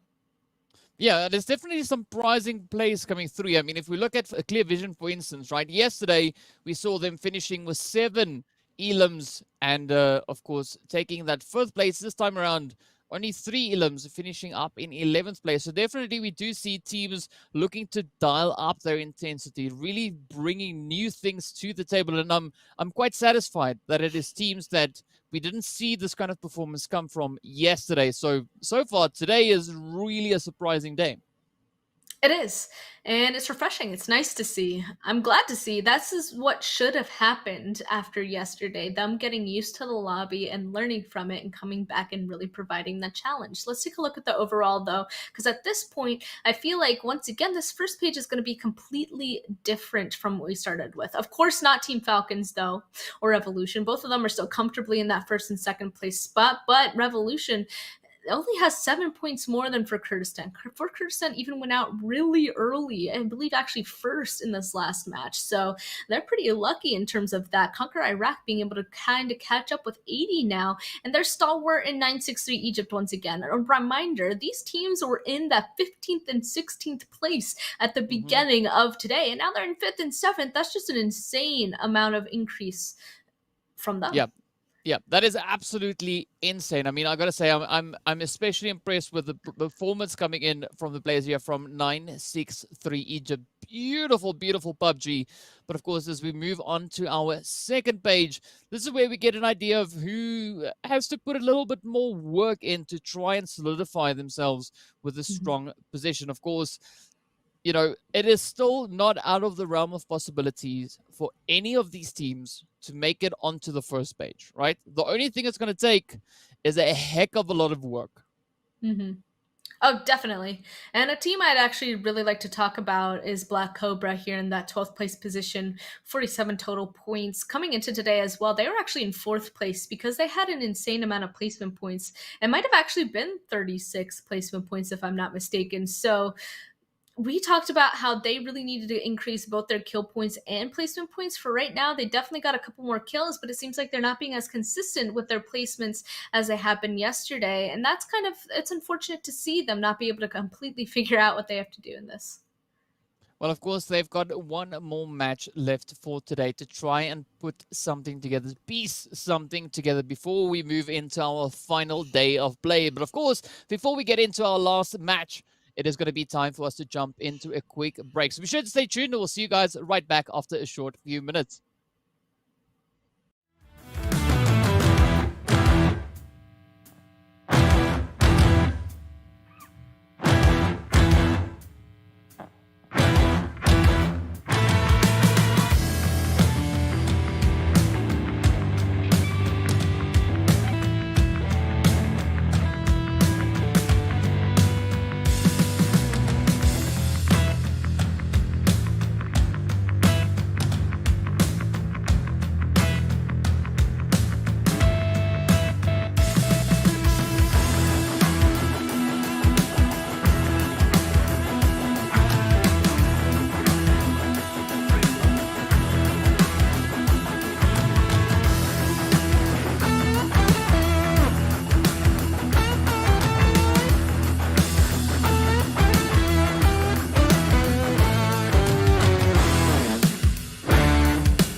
Hello and welcome back to the PUBG Mobile Pro League Arabia Qualifiers for Season 3. Of course, if you've missed out on the action, you just missed out on an absolutely fantastic fight over on towards Miramar to wrap up that fourth fight. And of course, we saw the players there from 963 Egypt and Stalwart going at each other's throats. They started off the day with a really impressive finish to our first match, and now they brought it back again right here over on towards Miramar. Now as we're getting ready to move into our final match of the day, match 5 on Erangel once again. Span, I wonder if we're going to be seeing any of these feuds continuing as the teams have their last opportunity today to bring a change onto that overall ranking.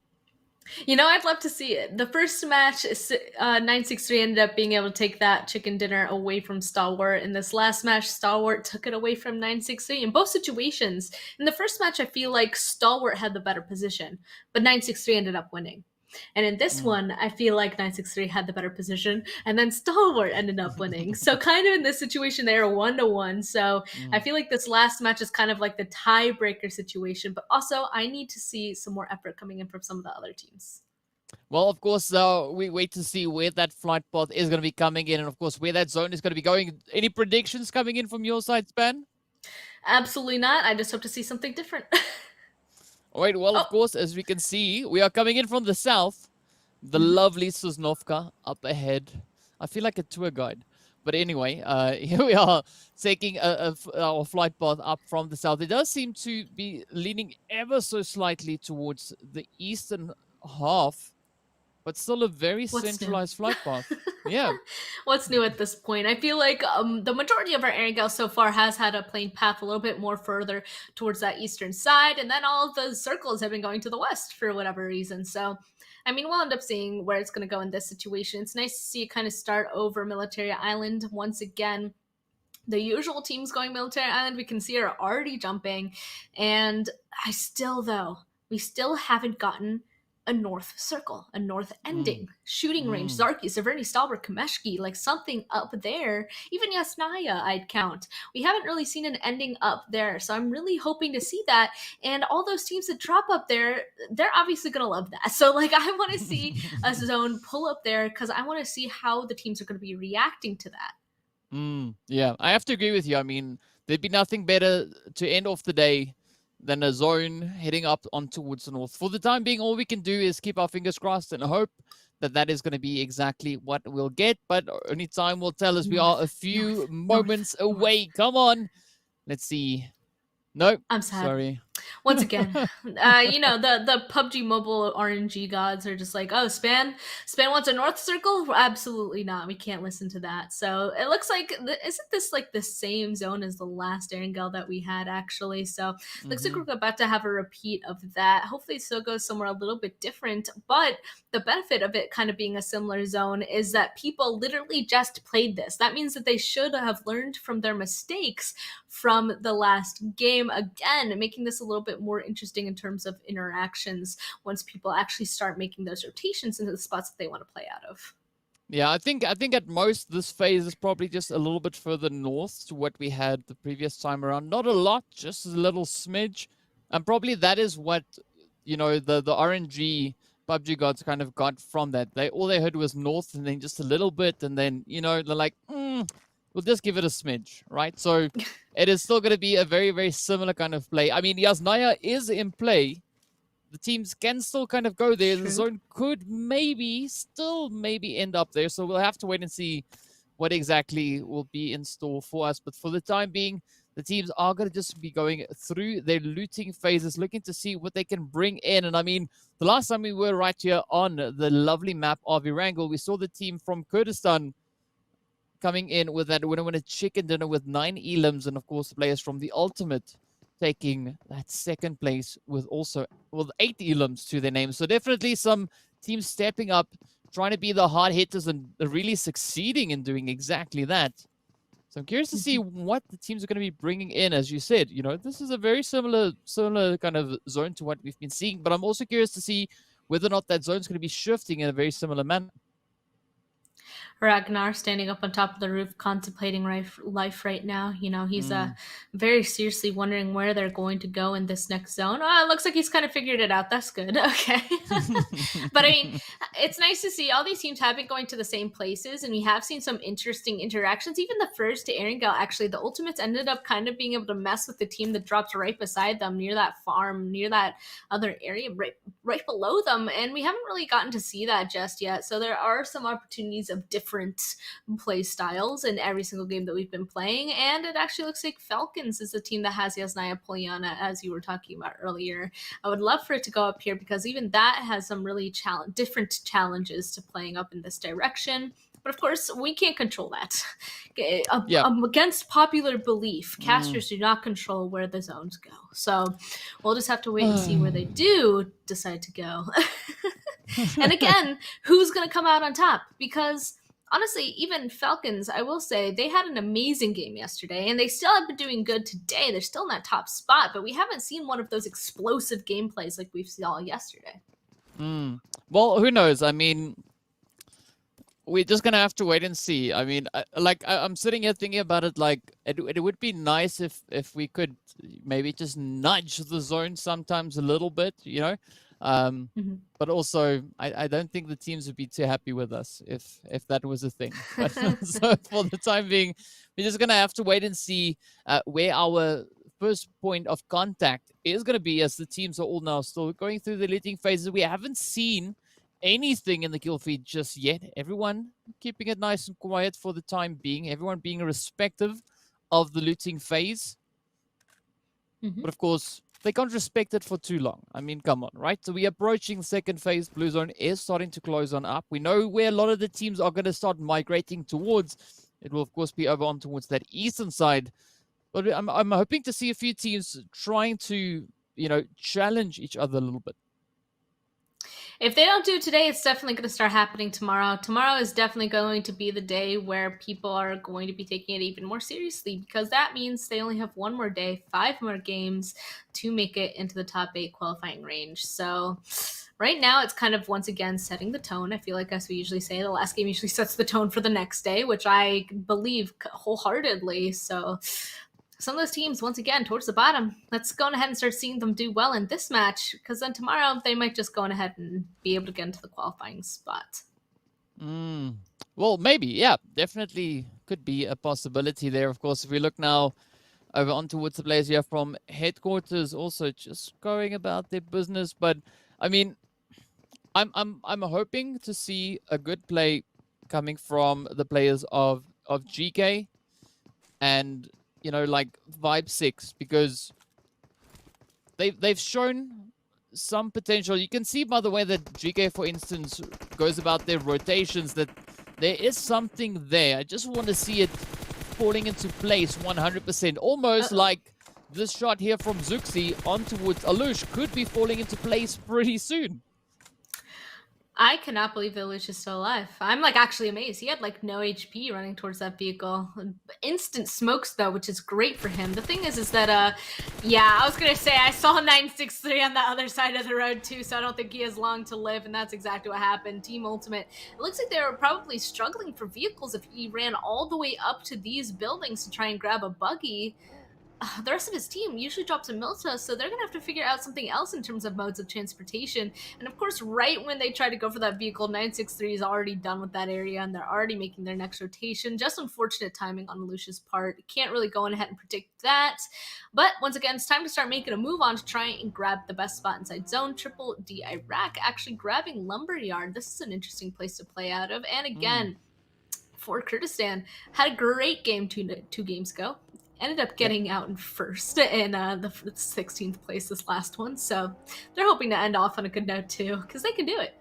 Yeah, no, they definitely can. I mean, just have to wait and see what's going to be coming to the table once this blue zone closes up entirely and the next shift pops on through. But of course, they have to be relatively cautious of the team positioned up in towards that lumber yard, as not aside from the splinters, there could be quite a few disruptions coming from that.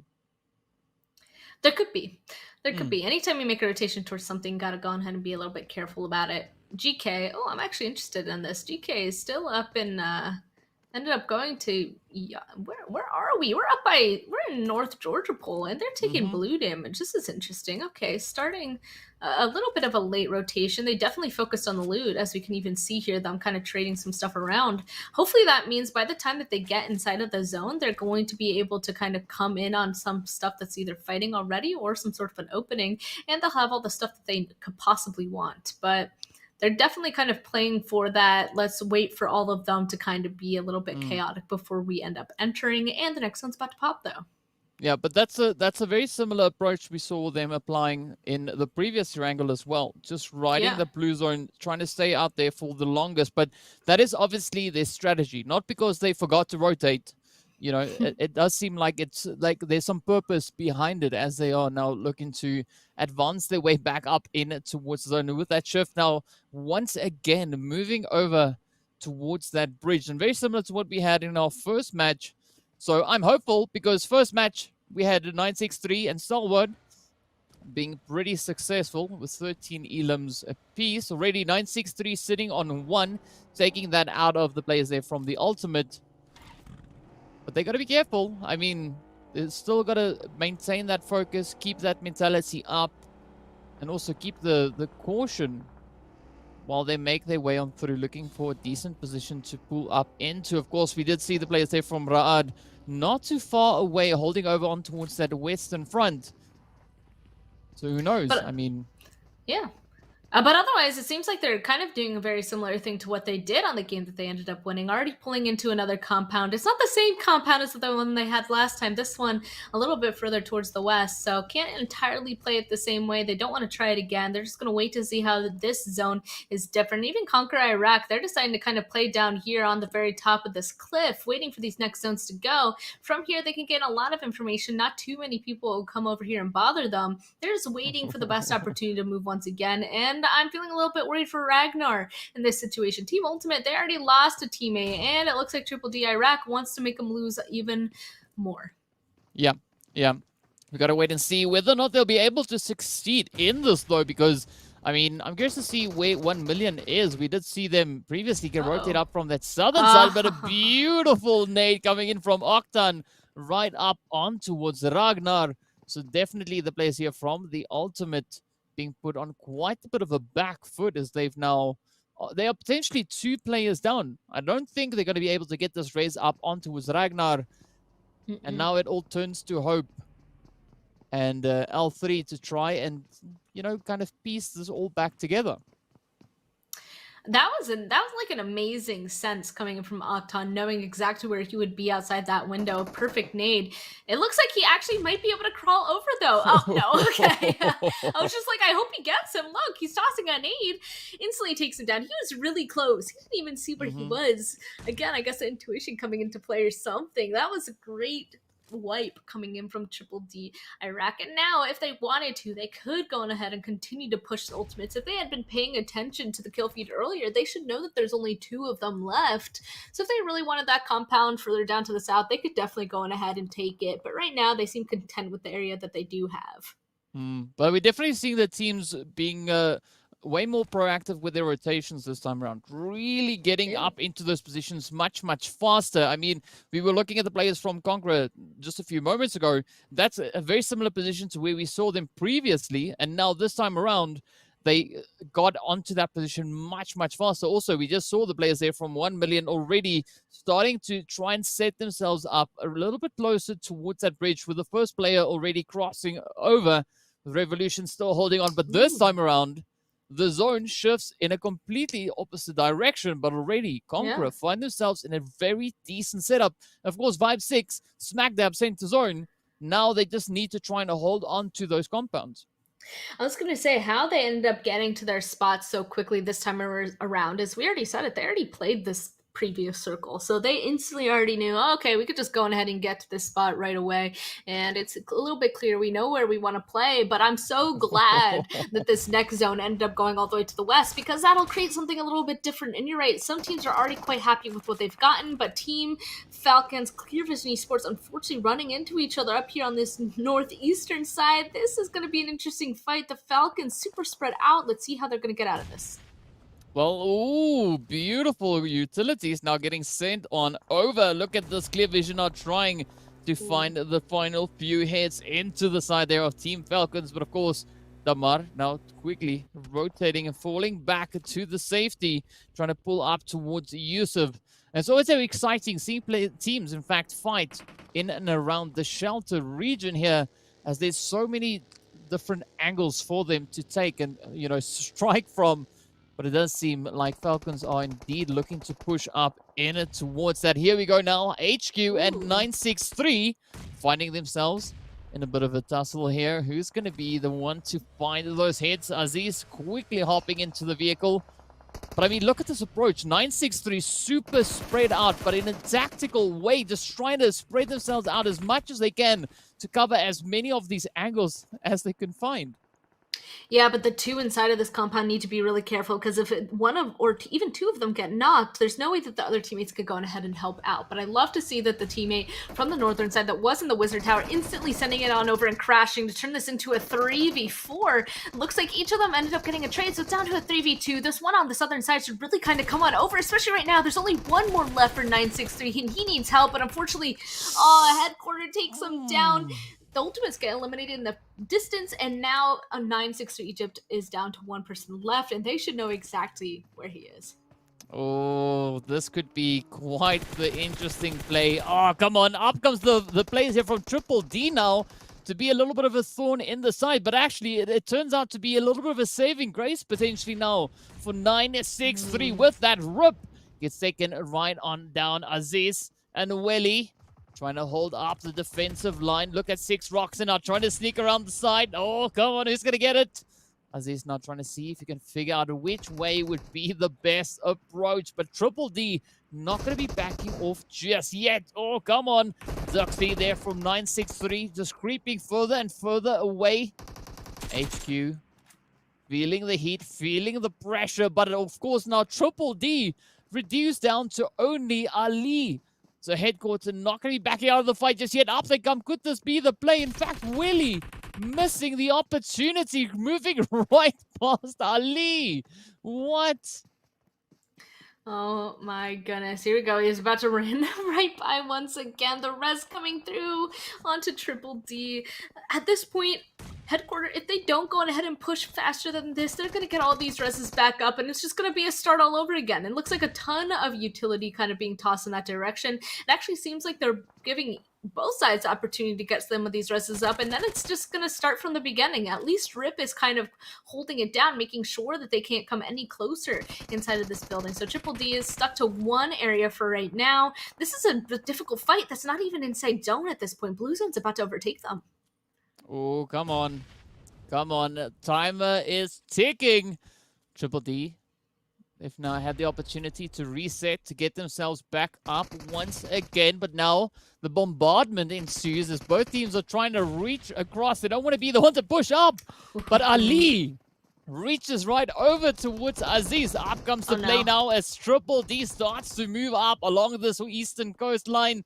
Or coastline, just along the eastern side. But here they come. Willie now on the opposite end. Aziz getting traded off. Oh, come on. Oh, down they go as Triple D sends them backing headquarters back into the lobby. But in fact, we actually saw two teams getting eliminated right now.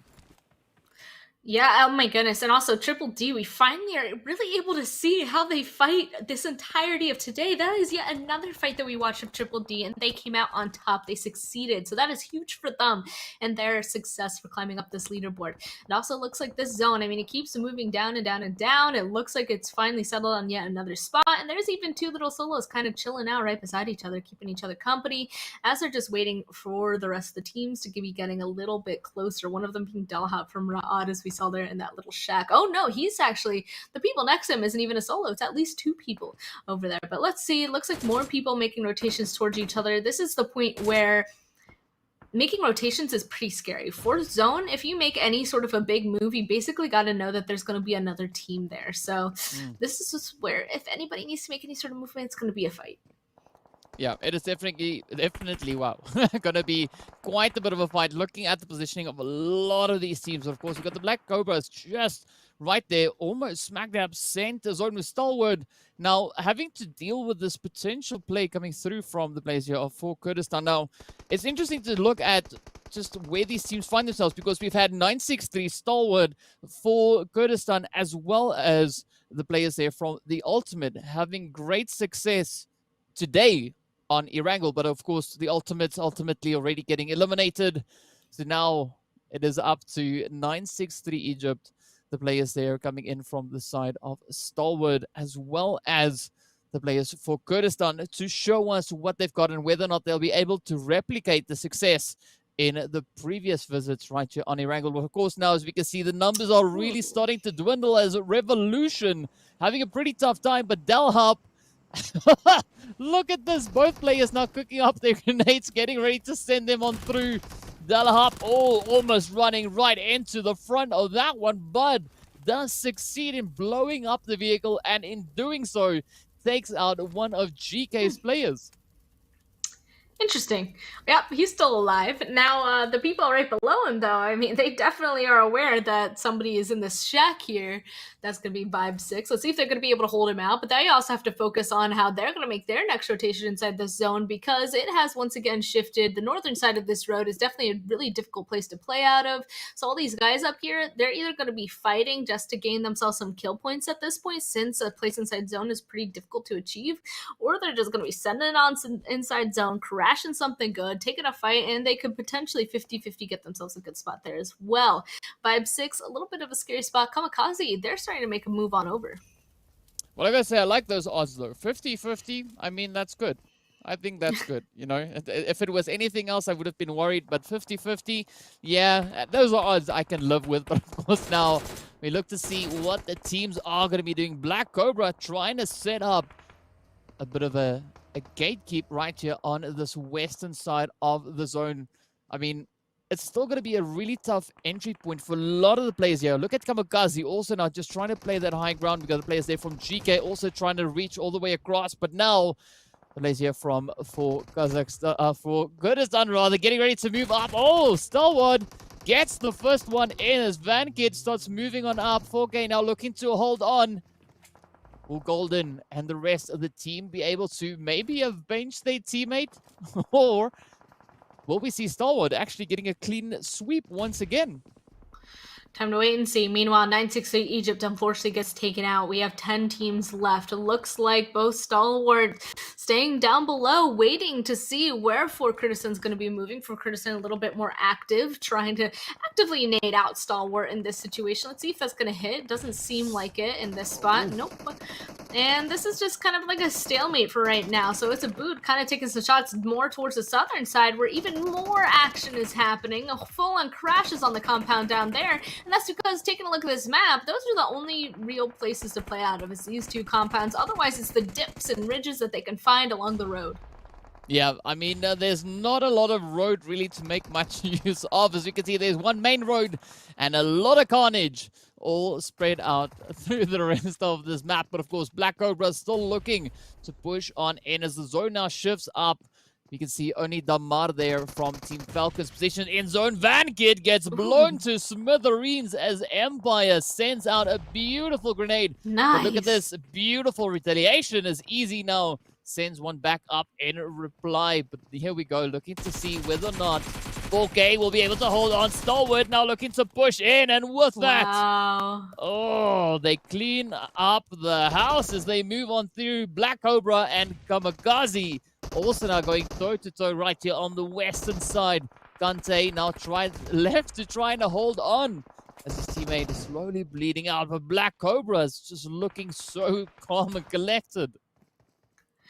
That was a great fight happening up to the northern side. Now they have to finish this fight down here by this other compound. I love actually how this next zone decided to not go on either of the compounds. It was like, you know what, I'm just going to barely touch this northern one, barely touch the western one. Everybody's going to be forced to come out of their hiding spots, and two more teams will be eliminated. There's a lot of movement now happening to try and find themselves any sort of a place to play out of. Vibes actually getting involved against Cobra, tossing some nades over. Again, both these teams like equally outside inside zone, but there's nowhere to play just inside of it. So at this point, they're just going to be waiting each other out, trying to take the shots, just get the kill points, and then figuring out all the rest later. It does look like Conqueror, though. They're able to actually find themselves on top of that big hill towards the center now against Stalwart. It is gonna get pretty hot and spicy, as you can see now. Conqueror still rocking a full squad. Look at this Groza. I mean, the confidence just perched up on the rock in the smoke next to the vehicle. I mean, that is next level confidence right there. But look at that nade, though. Reva sends it over. Vankid bites one up front, but of course now Ali there for Triple D, trying to hold off the angle. Not yet pushing in just yet, but Stalwart also not backing out of these fights just yet. Yes, Vankid just stopped the grenade with his face, but now he's about to get rest right back on up. Will Stalwart be able to push all the way through and bring in another victorious finish? Time to wait and see. Even more people holding around this edge of Stalwart. Honestly, this is a great position playing up on top of this hill. They can wait for everybody from the west to make a move on out. There you go. Finally starting out Vibes. Able to get a kill onto one of them. The other's still alive on the very hideous little ridge there. But here comes Cobra actually being shot from two different teams as well. That Cobra, they're in a horrible spot right now. I think they only end up having one person left. The other downed or really damaged. And Vankid has to be careful because if he gets too close to Malto, that is going to be one down for them. And there it is. I was waiting for it to happen. Surprise! A solo can do so much damage to an entire squad, but at least it was only one. Yeah, good play coming in there. Good save from Mexico. But of course now, as we see, we only have 4 teams remaining. It is going to be the players coming in from the side of Stalwart. It is going to be Conqueror, Black Cobra, as well as Raad. Raad positioned all the way up on towards the north, reduced down to only 1, but Mexico comes in swinging once again, finding the hits. Conqueror now feeling the pressure there. Look at this. Stalwart looking to clean house as they move in, sending Black Cobra right back into the lobby. Meanwhile, Delhub, he's just chilling up on the ridgeline. He's like, nice fights. I'll just wait for that opportunity to strike. And with that, we are down to our final 8 players, 3 teams. With the That's Stalwart. what I was gonna say, actually. Yeah, Stalwart looking really confident. Well, Delhop, he wants at least that second place position. So he's going to try and stay as inconspicuous as possible so that Conqueror and Stalwart fight each other out. One of them die, and then Delhop will be able to grab a second place for his team, which is a huge difference in points when it comes to third and second. So you're right in that Stalwart is looking great right now. They have at least one more player compared to Conqueror. Conqueror, however, does have hard cover. Ooh, beautiful nade as well, taking down a boot. I was going to say, Conqueror has that hard cover. They have that shack that's going to make it really difficult for Stalwart to come a little bit closer. And take a look at the zone. They have to. This blue zone's about to kind of be pushing their hill out. Yeah, they're about to run out of hill, but of course, well, hopefully they won't be running out of ammunition anytime soon. But this is still going to be a very hairy fight. But of course, if we look onto Delhop, he's still inching his way up, and he can't move much further because, I mean, Stalwart right up ahead. So if he moves up anymore, he'll get exposed. But with that, of course, now Stalwart get reduced to 3. It is going to be Mexico, Easy, and Vankid to try and duke it out for the side of Stalwart. And of course, Conqueror holding on with Kalaga, Rip, and Groza. Raad gets sent away. Delhop cannot beat the big bad blue zone. But here we go. It is Conqueror and Stalwart. I mean, honestly, I hope Stalwart could get this one. But I wouldn't be disappointed if Conqueror took this one as well. Either way, I mean, both these teams fought really hard to get to here. I mean, look, Conqueror has 10 kills already. And Stalwart, I assume, 11. Yeah, 11. I was going to say I assume has about the same. And take a look at this next zone shift, though. It's definitely in the favor of Conqueror. Has to be careful, though, because one of them just did get knocked. The cover being the buggy is a little bit difficult. Letting Stalwart get this close right underneath their ridge is not a good idea. And Kalaga knows that, tries to go in for the peak to take those shots, but he's so low HP. At least he gets one. And he knows that he needs to protect his teammate, but no, that was too dangerous. Now it turns to dear old Groza to try and hold on. Stalwart coming out of nowhere. Well, we know where they came from. just over there. But of course, now just looking to push up. As you can see, it is down to Easy and Van Kid now up on the front line. Mexico trying to sneak around the back. Groza, the last man standing for Conqueror Iraq. 1v3. Will it be something? We see, will Groza be able to clutch this one out? Oh, look at these plays. Up they come. Beautiful rush. Blue zone on the hills, and with that, Stalwart take their second chicken of the day. Back-to-back chickens. Absolutely beautiful stuff. And again, really high elimination count coming in from them as well. So what a way to finish off the second day. Stalwart, just from game one, has just like blown my expectations. They weren't all the way down that 16th place, but they were in that 15th place. They're not going to be there anymore, needless to say. Like, they definitely figured it out. I don't know what it was that they needed to change and figure out just yet, but I need to ask them or something, because whatever they did, it obviously is working, and they have to be in that top 8 by now, and I'm kind of curious to see what tomorrow is going to bring for them. Yeah, I mean, they've been showing really fantastic consistency. They've had 3 exceptionally successful games so far, right? So if this is just to give us a glimpse of what we could be expecting tomorrow, I think tomorrow is going to be an absolute insane day with the teams just continuously building and improving their approaches. I mean, we saw an absolute runaway performance coming in from Falcons yesterday. We now had a complete turn on that, and having Stalwart being the team with a complete runaway performance here today. So some absolutely beautiful stuff happening across the board. But of course, we got to have a look and see what those match rankings look like to see where the teams are. And we'll be moving into that in a short few moments. But Span, I got to ask you, was there any particular play that stood out for you in this match? Ooh, any particular play? I mean, I don't know if there's a particular one, but there's definitely one move that a lot of these teams had to do, and that was, of course, like push in towards a compound that was just on the edge of the next zone. And there was always a team there, because I mean, towards the end of the match, everything is going to be taken by somebody, and it really came down to a fight at the compound, and then whoever won and had to do the same thing to the next team. And it just happened over and over and over, specifically in this game, because there were not that many places for people to play except for those compounds. So it was just that over and over again, and it was honestly really refreshing to see kind of that chain fighting that some of these teams had to pull off. Yeah, I mean, I gotta say, I'm quite impressed with the consistency the teams were showing coming in, because we saw a very similar zone in our first match, and sometimes it's a bit of a fluke, if you could call it that, right? Teams just happen to be in the right place at the right time.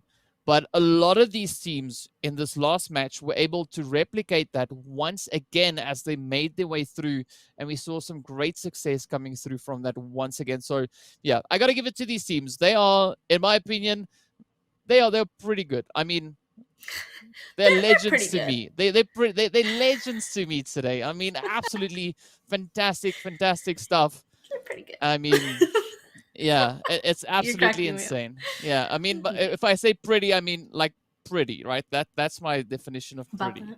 Yeah, not like pretty good, like, yeah.